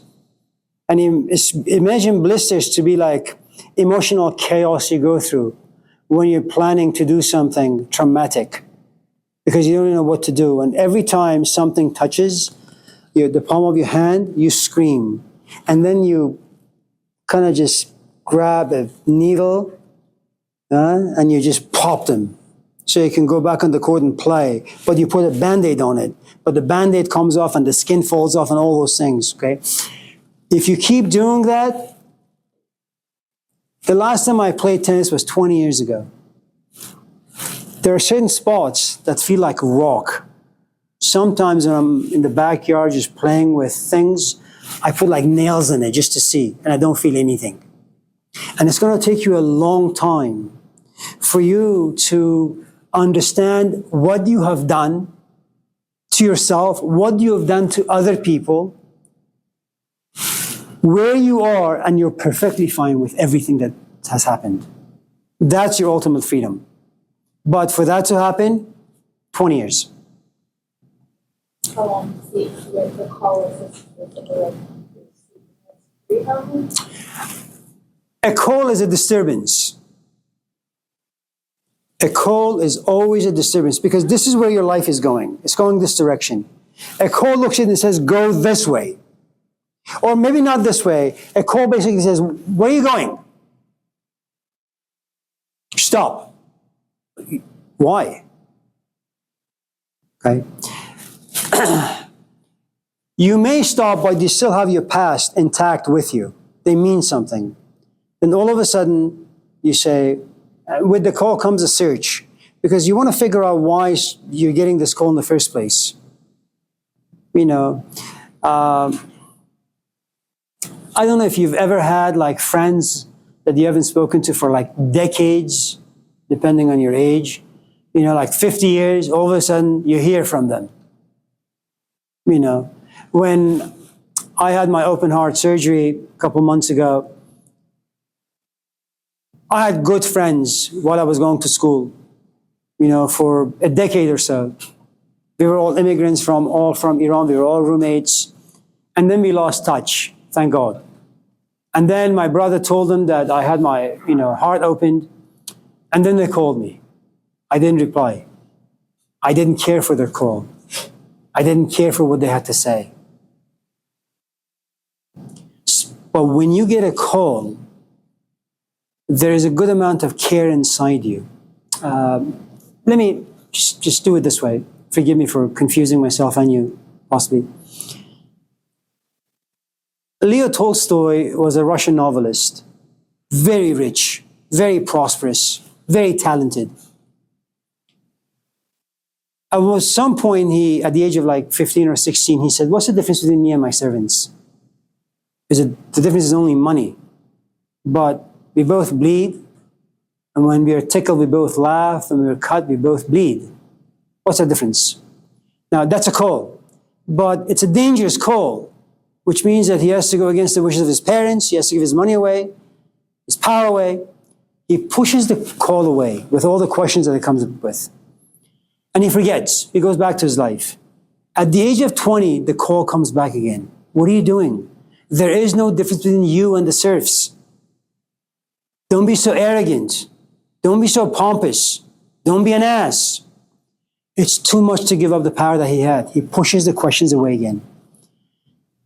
At the age of 40 or 50, he could no longer do it. The call comes forth with a tremendous intensity and power. And he goes and lives with his servants. The spiritual call, and I'm guessing, you have a physical life. Wherever you place your body, that physical space creates emotions. Okay. You come to this class, I say a couple of things, you feel something, your brain begins to move, you raise your hand and you ask a question. That's what physical spaces do. They create emotions and they create thoughts. You have your own set of friends. You have your own passions in life given to you by whatever. Okay? So you have a physical life. That physical life creates emotions, creates thoughts. You also have your own personal experiences. You have a rich past. And because of imagination, you have a rich future. Imagination. You have past and future. They're valuable for you. They're your GPS to life. Okay? The spiritual life, should it happen, it has nothing to do with your body or the emotions or the intellect. The riches of the past or the riches of imaginations that live in the future. It means nothing. Now, if you have known yourself within the container of physical, emotional, intellectual, past and future, pleasure and pain principle, according to the physical, emotional, and intellectual, okay? And that's who you are. Should the spiritual comes forth, it says, none of those things mean anything. But who do you become? What are you? What physical space do you occupy? What sort of emotions do you really want? There are moments you grow tired of certain emotions. In other words, if I hang out with this guy, and if him and I have been friends, and I love his jokes, every time he tells me a joke, I have a belly laugh. All of a sudden I get to a stage where we still occupy the same physical space. He still tells me the joke, but instead of the emotion of pleasure, it's painful, it's disgusting, it's boring, it's stupid. I'm no longer 10.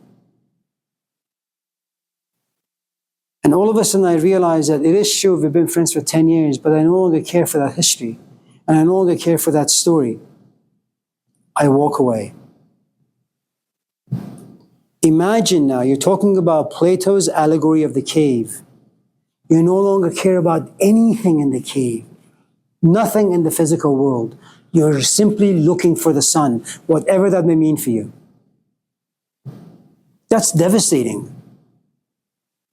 I mean, I know that Westerners or even Easterners not like to throw these words around, but the consequences, should you gravitate towards these things, is enormous.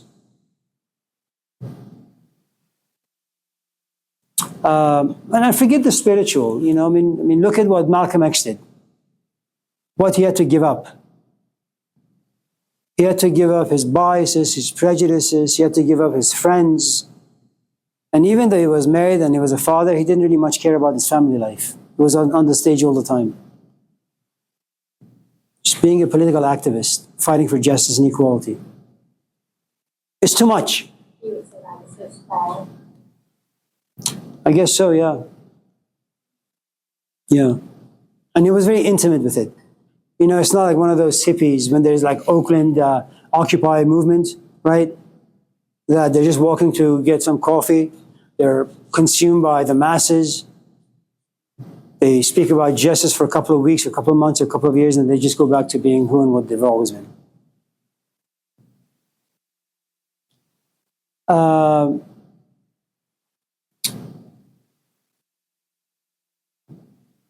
The spiritual call, I'm guessing, is like getting a brand new engine inside you. Right now you're a Pinto. It was a car. Okay? And what will happen in spiritual call is the hood is open, the engine is dropped, and the engine of a Porsche is put in. But they have to reconfigure everything about the hood and the space. There's a lot of brokenness in the process, right? In order for you to get that new engine. Well, I think whenever you want to change, you know,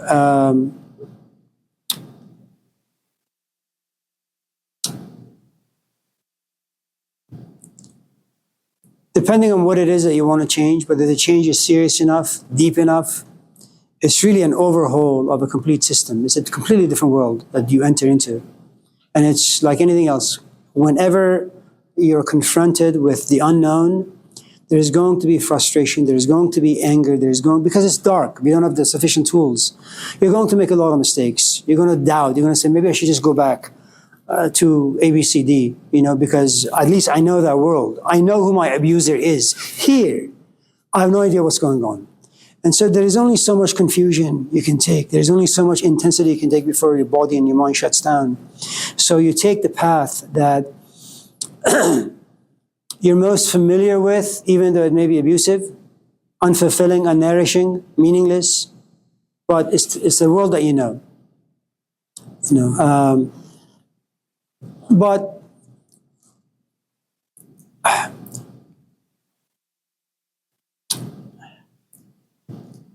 I think every culture creates its unique set of diseases or brokennesses, and it also has a GPS as to how you can put yourself back together.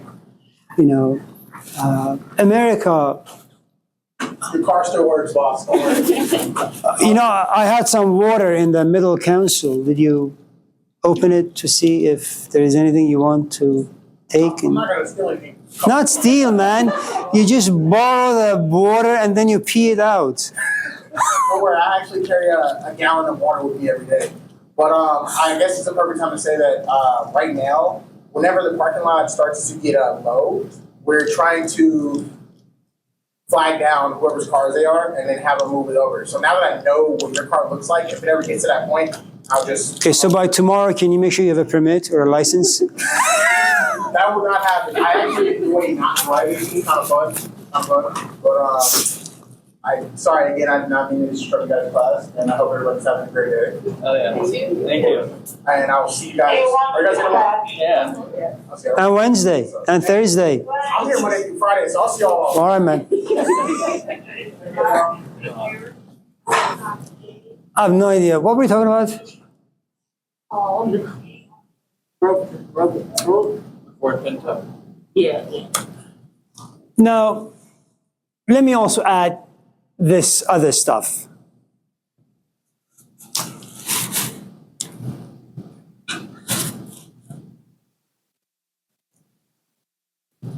If you get a call, whatever that may mean for you, at a young age, there is less things to give up. See, if you, for example, if you're single, and let's just say you're attracted to me, well, there is no boyfriend or girlfriend to give up. You just have to make plans how to stalk me, right? And then find a way to ask me a question, and then we'll go have coffee. If on the other hand, you have a boyfriend or a girlfriend, a dog, a cat, then you have to kind of figure out how you want to manage all of this stuff. You know, so if you're like 18 or 19 or 20, and you don't have very many things inside you or outside you, some people at the age of 17 have a good amount of trauma, okay?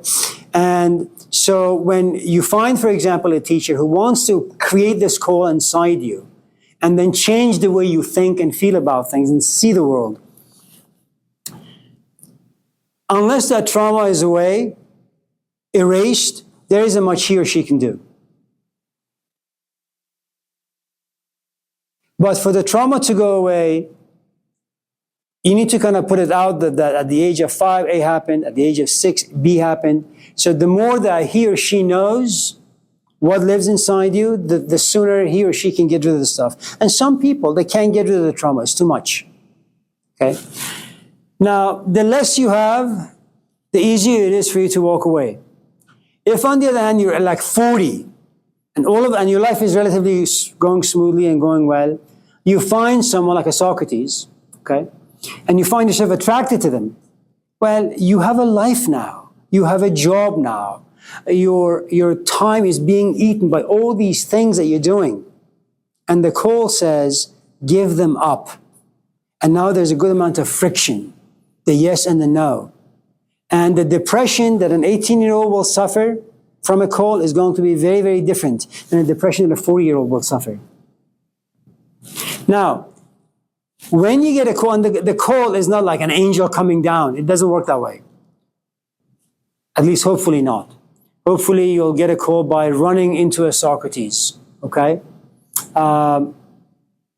If you feel profoundly intimate, i.e. like, i.e. love, you have a great amount of love for Socrates. The more you love, the easier it is for you to give things up.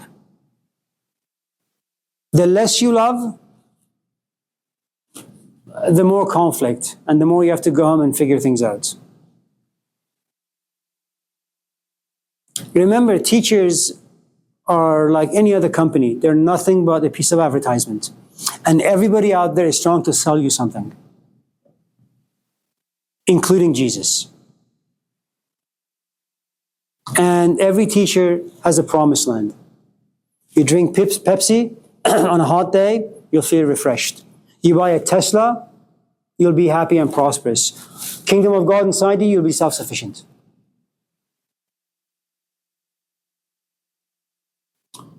If you're asking again how the call comes about, I have no idea. How it's sustained, I don't know. But you can get a call. You can get a call. It's not necessarily a good thing. Because, again, remember, a call always disrupts. And if you don't know how to put your life back together, or if you don't know how to make peace with the disruption, it's going to disrupt your life even more. What if I had a call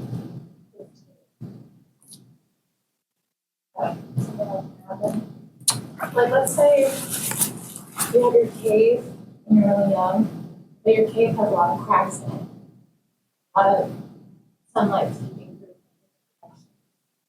through. Suddenly your cave is, you realize that there's more to life than just your cave, where you're like 10 years old. Wouldn't that be then kind of like your call? Because suddenly your reality is shifted. You know, you're not living this 10-year-old life anymore. Like, you know, oh, there was poison, and I eat food when it's dinnertime, but you're kind of seeing facets of the world from more mature eyes. Processing it.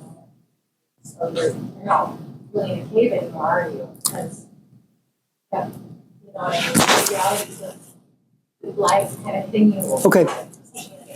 So, since you're no longer 10, but 2010, let's just say,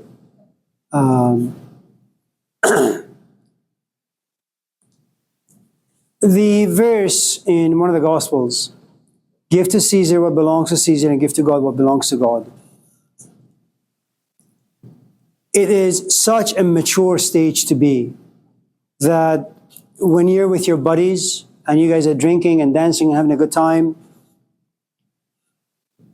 you know this is what the space and the time demands.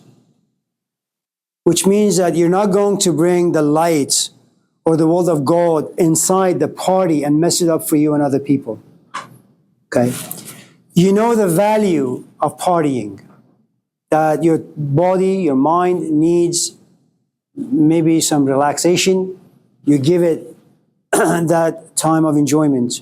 When the party is done, you go home and you know what's waiting for you, which is the will of God, for example, and you give to God what belongs to God. If you're able to be that proficient in pretending in the cave, and then once the cave is done, you can go back being yourself, good for you. But there's a great amount of conflict. Also, the problem with pretending is also you don't have really anyone very intimate in your life. Okay? And though your physical life may be rich, your spiritual life is going to be very, very impoverished unless you happen to be like Teresa of Avila, where you have all these thoughts and emotions inside you and you're able to, in a very crafty way, express them in some shape or form. The other problem is that eventually you are going to need to have a companion. And that companion will once in a while detect that you're not reachable. And they want to reach you. Okay? Companion is always going to be some sort of a mechanic during days where you're not, at least they perceive you not feeling well, and they want to fix you. If your companion is not mature enough to leave you alone during those moments, your relationships are not going to last. So there are lots of things to consider. I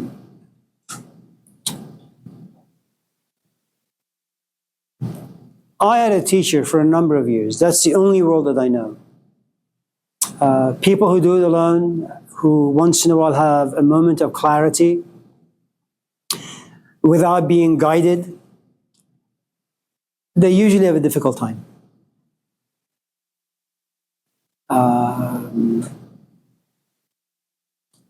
I don't know where people go to find guidance, but I think the statement in the gospel is true. If you knock on doors, eventually something will open.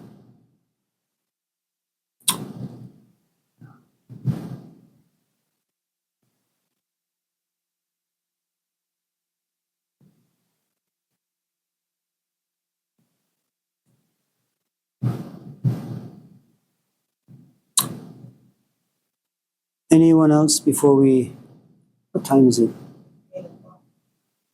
Good, let's, any other questions? Yeah, Wolf and then Nina. Seems like maybe we all have different capacities at different times in our life to receive all that's instrumental, but it's not necessarily like that's gonna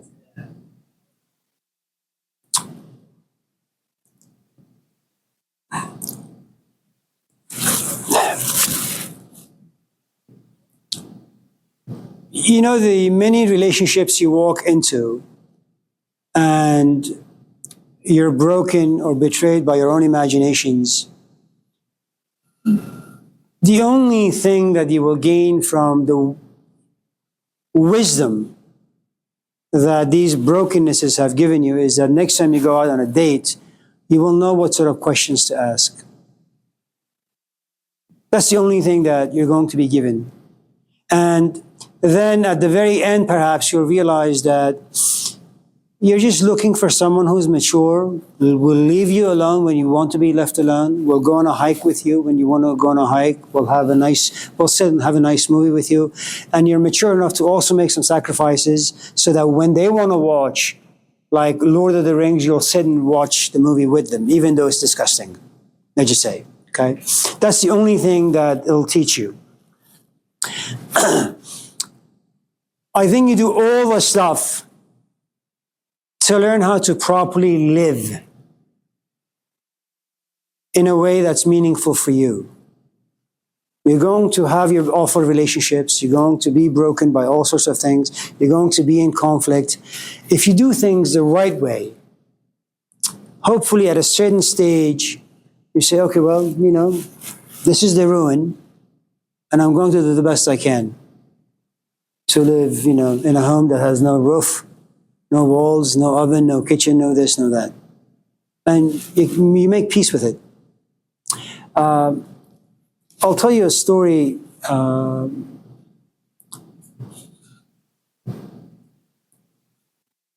And maybe you weren't here when I shared the story with the class, and maybe you guys have forgotten because all of you came to class high. So I had we went to my teacher's house, Hussein's house, the first or second time he had a gathering. We stayed there till about 4 in the morning. I didn't want to stay there till 4, but because, I had driven my friend to his house, I had no choice but to stay. On the way home, he told me that while he was sitting, he heard this voice in his right ear telling him, follow this man. That was his call. And he went to Hussein's house every day for a decade.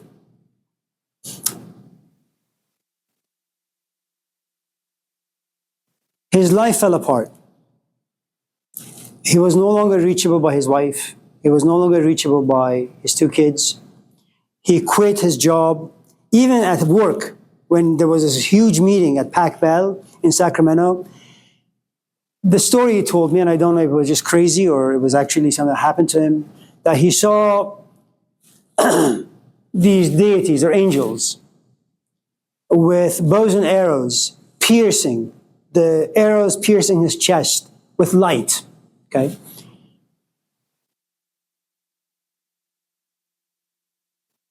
His life fell apart because of the intensity of experiences, of clarity, or these lights, as you would say.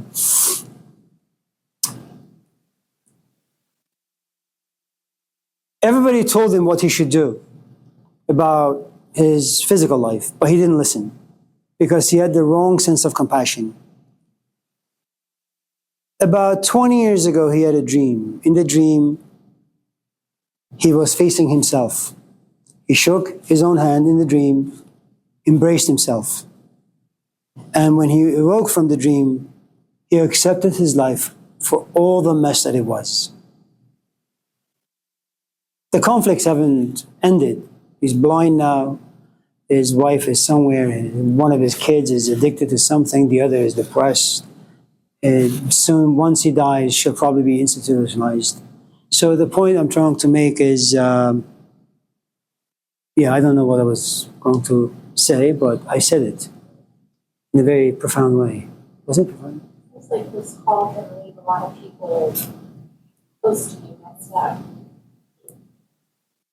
Yeah, it messes you up. If you allow it to. No, it's not up to you. It's not up to you. Look, sometimes you walk away from something because you want to walk away from something. Sometimes something happens to you. Sometimes you ram into a car. Sometimes a car rams into you.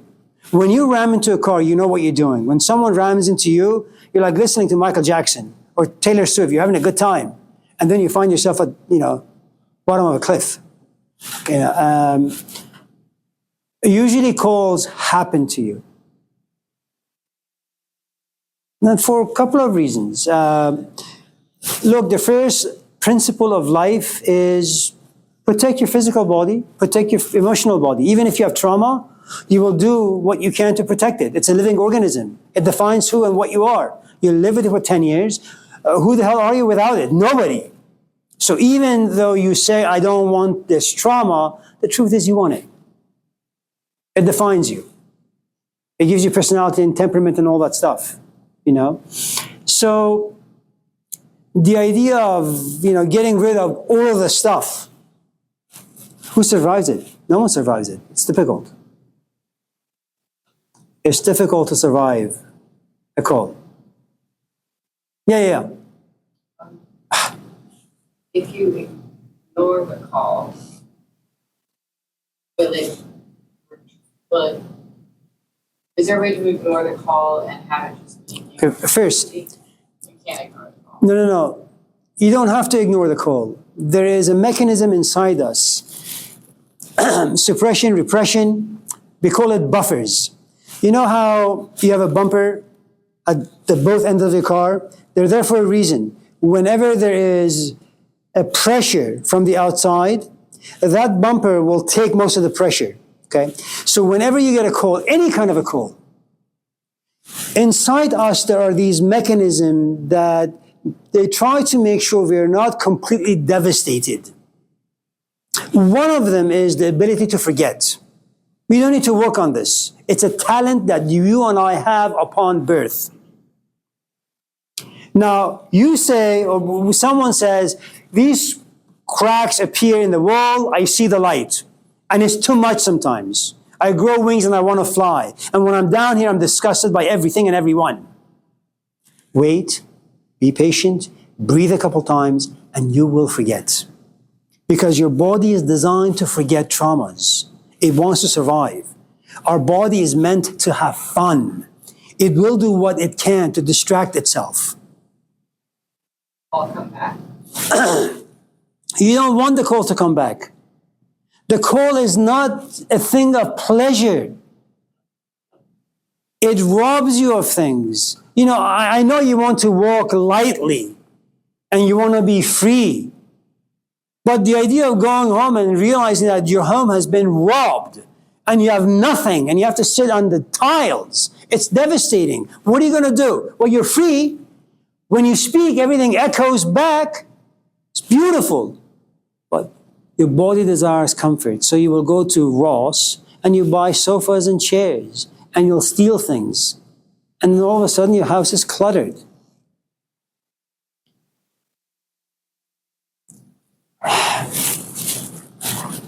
Let's say one of you raise your hand and you say, I read a book that the suggestion was, if you just meditate on death, you will begin to appreciate time, the value of time, meaning, life, youth, the short little time you have down here. Is that a right thing to say? Well, yes, it is. Well, how should I meditate on it? Well, you can sit, as the Buddhists would say, visualize your corpse right in front of you. That's one way of doing it. You can do it 1 hour a day. Or, if you're a churchgoer, pray that you get cancer stage 4. Incurable.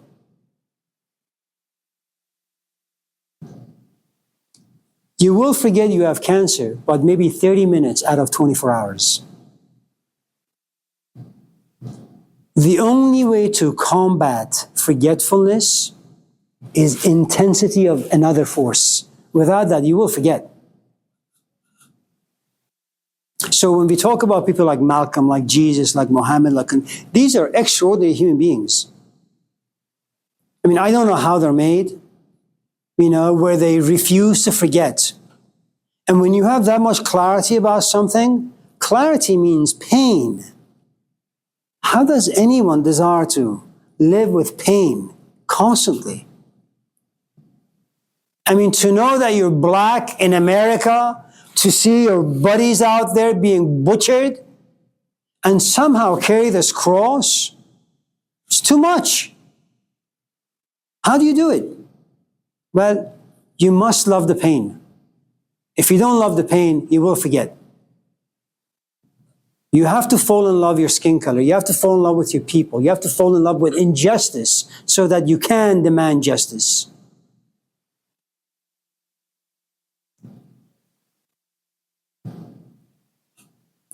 But if you realize that you can't forget and it seeps through once in a while, my recommendation would be, for those of you in this class who are looking for those, the world of clarity and you want to live in that, be smart. Major, go to school, focus on a field that to some extent speaks to the things you desire. Okay? Get a master's or a PhD. This is the only stage I know. Maybe you're a musician, you want to go on stage and sing it and play music about it. More power to you. Okay? But get your PhD from a good school, go into teaching. Maybe you love math, and then you can talk about it all the time. And I will assure you, I don't know, right now, with these online classes, I don't know how education is going to be the next few years, but when I was teaching like 7, 8 classes a semester. That's like having a class at 9 and going home at 9 p.m. And this is all you do. So you're just focused. You're like a magnifying glass. You're not scattered. This is all you do for about 5, 6, 9, 10 hours a day. And then afterwards, you go home, and when someone says, tell me about philosophy. No, I don't want to talk about philosophy. I want to sit, watch a good movie, and talk about some nonsense. Because you just need to give your body a break. But should you not do that, you won't be happy. Please, Johan, yes.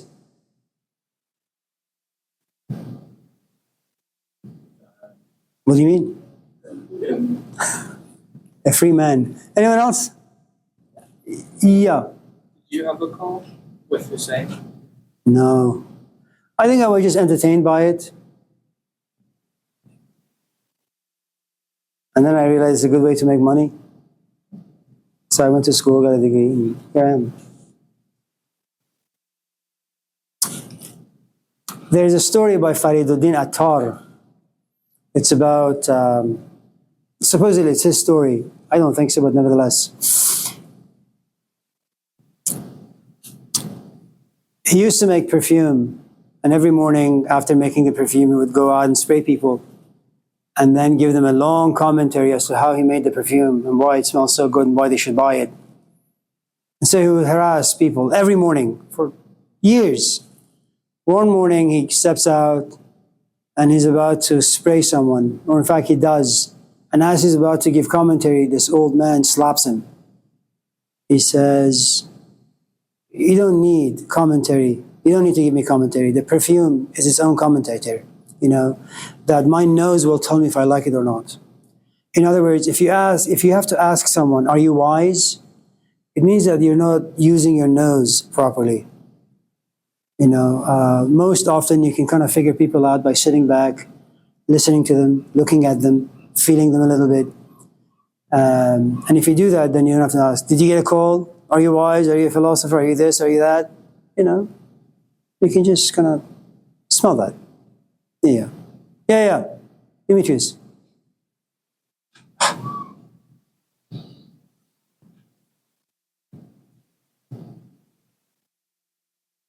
Alexis. Kendra.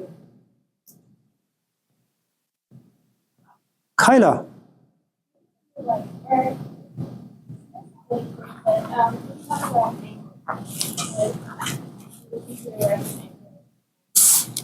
Well,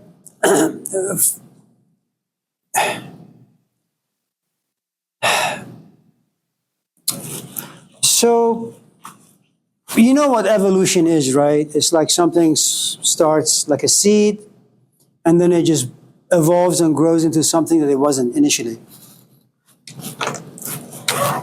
So,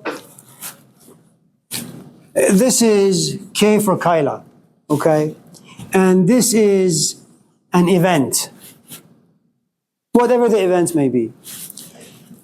So here's Kyla, and here's an event, and what you have is experience, okay? Now, the experience, let's just say it's positive, or let's just say it's negative, doesn't really matter.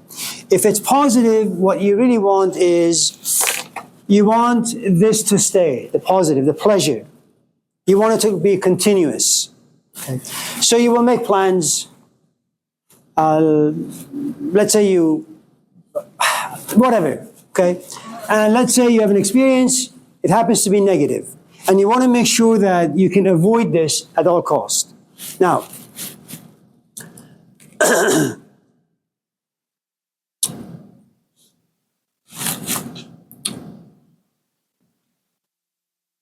it could also be like a test in a classroom, doing Legos, making things work with your companion. It doesn't really matter, okay? So let's just say there is a disturbance, that there's a glitch, that for some strange reason this is not giving you as much pleasure. So you want to find a way to create the same amount of pleasure intensity. Or you want to avoid this pain, but it's showing its face to you and pushing its head into your life. Okay?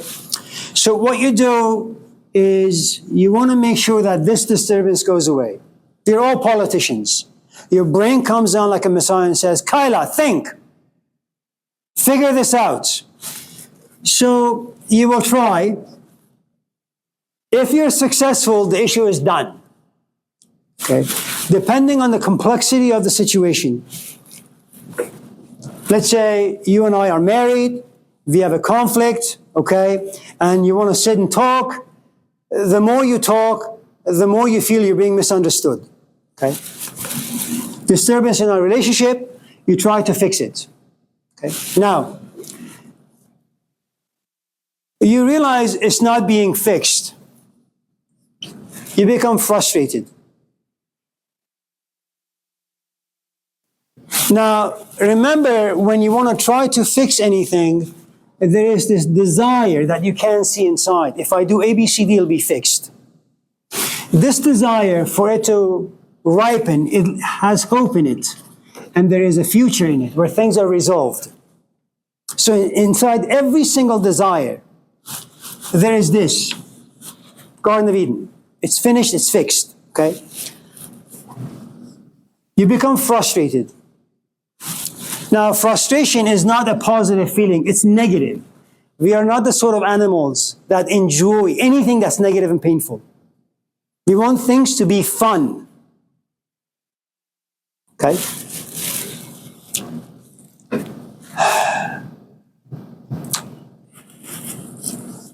When you keep trying and you're unsuccessful, frustration becomes confusion. You thought you could, but now you realize you can't. Okay?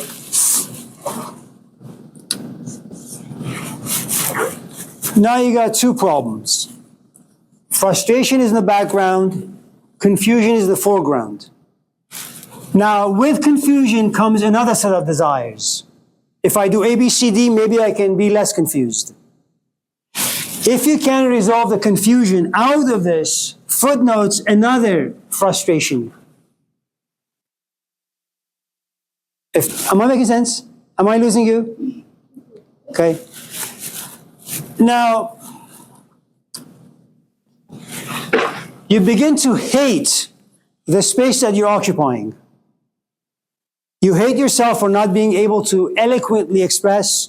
You hate me for having concrete in my head. You also fear losing the relationship because this is not working out. You're dealing with a whole host of issues. And when nothing gets resolved, now you have this thing called anger. Now, in the midst of all this, there are hints of anger that you direct towards yourself. Why can't I express myself? Then it becomes outward. What the hell is wrong with this guy? Okay. Now, there comes a point where anger becomes so pregnant, so layered, that it turns into rage. You scream. Okay? You pick up your backpack and you hit your sister with it. You like that? Rage. Now, rage has a very intense physical component to it. It becomes physical. And if you're not careful, it turns into violence. Now, this can be self-inflicted. It could also be other-inflicted. So when you say, I am angry, what you're saying, for example, now remember, you know what this is? All this is history. Inside every anger, there is a history. And if you want to understand the anger, you need to know the history. If you want to know why Philly is so disgusted by young people, right, Philly?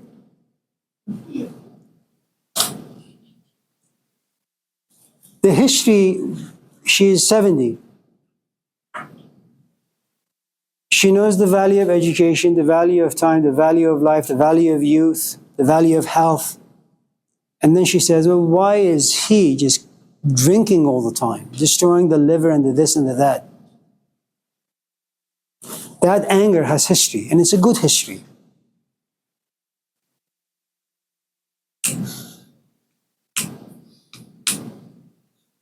Does that, are we, is it?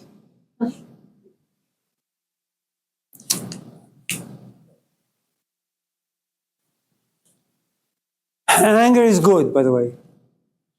Anger is good because the undercurrent is about justice. You just want me to take out the garbage. You're tired of taking care of the kids, washing the dishes, cooking, going to school, doing all the stuff, and me just coming home and sitting by the sofa and watching movies.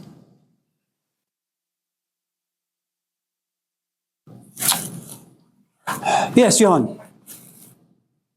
A woman be a good president.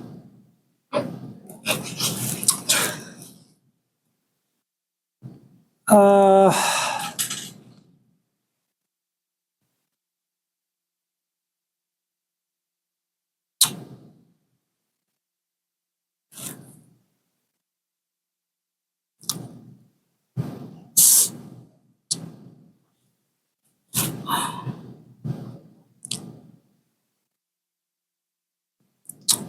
there was a time where the village in which you lived had no connection, had no knowledge of the village in which I lived. We didn't know what resources I had.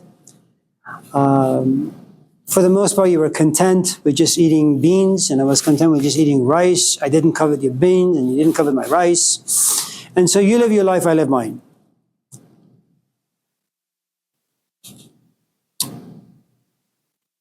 Everything in Western politics, for the most part, is connected to other countries. You know, so whether it's a man or a woman, I don't think it makes much of a difference. I mean, it's much better to have someone who can express ideas clearly, eloquently, decently. I also don't know how an American woman president would function in a culture that has always been male dominated, especially in the political arena. So it'll be an interesting shift if that happens. Whether or not the woman president is able to fend off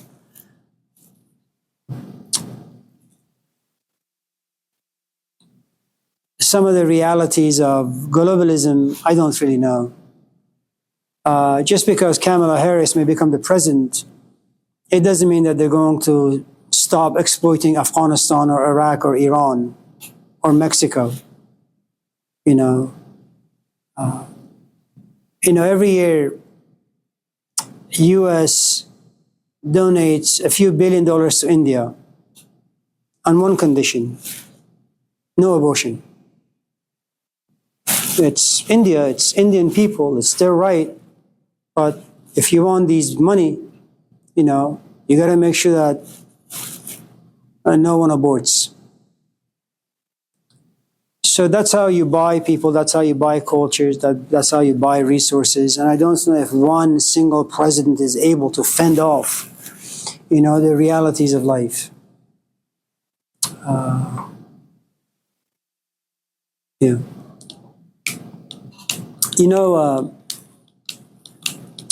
Mexico was a corn country for the most part.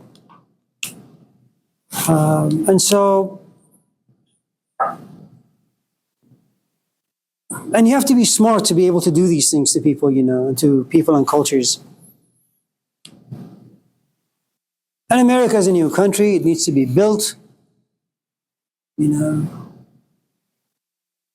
So the government here goes to its own farmers and says, for every corn you plant, for every dollar you spent planting corn, we'll give you 80 cents. And all of a sudden, even Mexico came to realize buying corn from America would be much cheaper than its own farmers.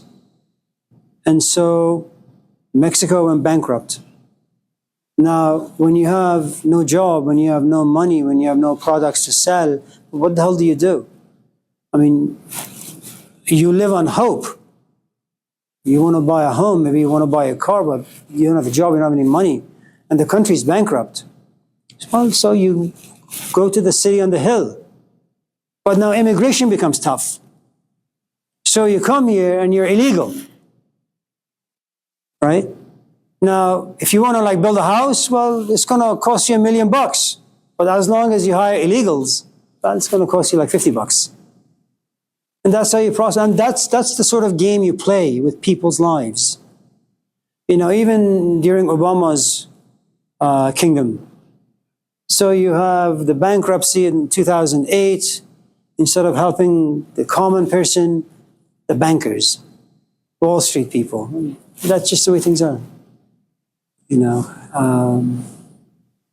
And you should always keep in mind what John F. Kennedy said. He said, I realized how little power presidents have only when I became a president. But I think, as this line of evolution, having a woman president would be really good. Seems like presidents don't have much power to stop bullets. But, you know, this world has been created by men for many thousands of years. Even if you're a woman, you're walking into a man's world. You may wear a skirt, but intellectually, emotionally, you got to be like a man if you want to survive.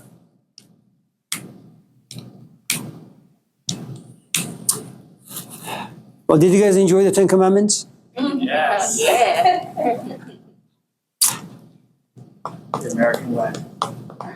For those of you who are interested in ideas,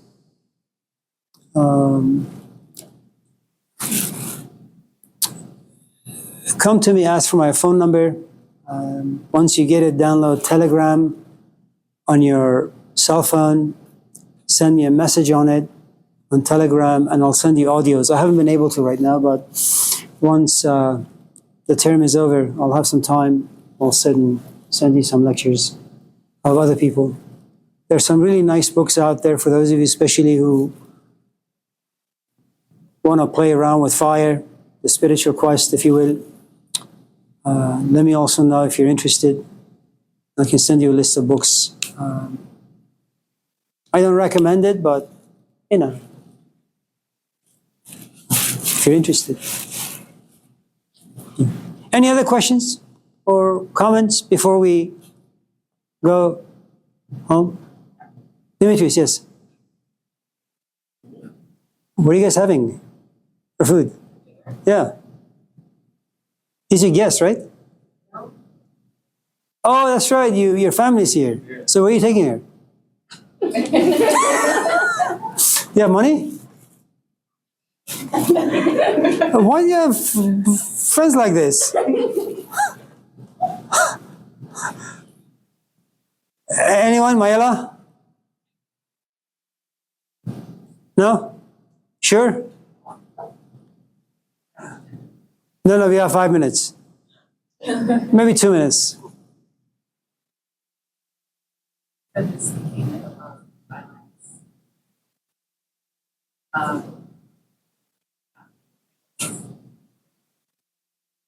I notice myself and other people that a lot of anger comes from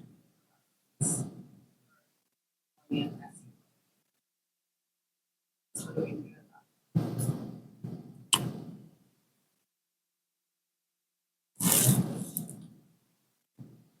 I think there used to be a time where a good amount of the violence that you felt inside would be directed towards yourself, in hiding, without shaming your parents, embarrassing your tribe. The story now is different. First, because the relationship between kids and parents have changed. The emotion we call shame is no longer in play. Because remember, the element of shame, one of the nice wisdom stories in the Garden of Eden, in Genesis, is that you have to respect God, you have to fear God, you have to appreciate what God has done. You must also respect His commandments. And when you disobey, and when you get caught by the person who's told you not to do something, now you have the fig leaf because you're ashamed. But when you respect no one, when you don't feel that anyone is above you, more intelligent than you, when they don't deserve your respect, then it's, it's a green light. They can do whatever, wherever, to whomever. It doesn't really matter.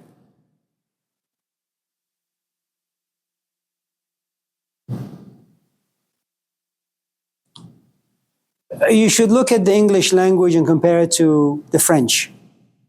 French are enormously protective of their language. Americans?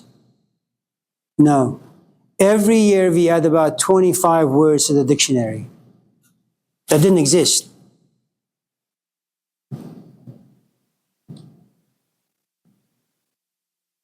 So, again, remember, shame is really, really good because it keeps violence way over there.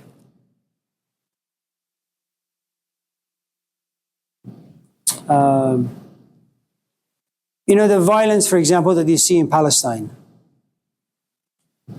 You've been oppressed for all these decades. It's a collective violence.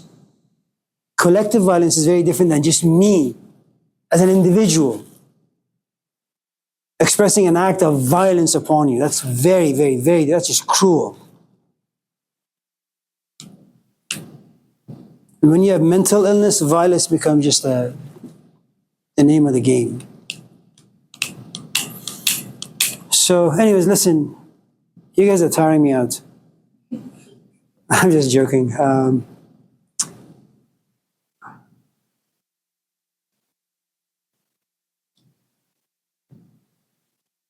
So have a nice evening. It's good to see all of you. Hopefully tomorrow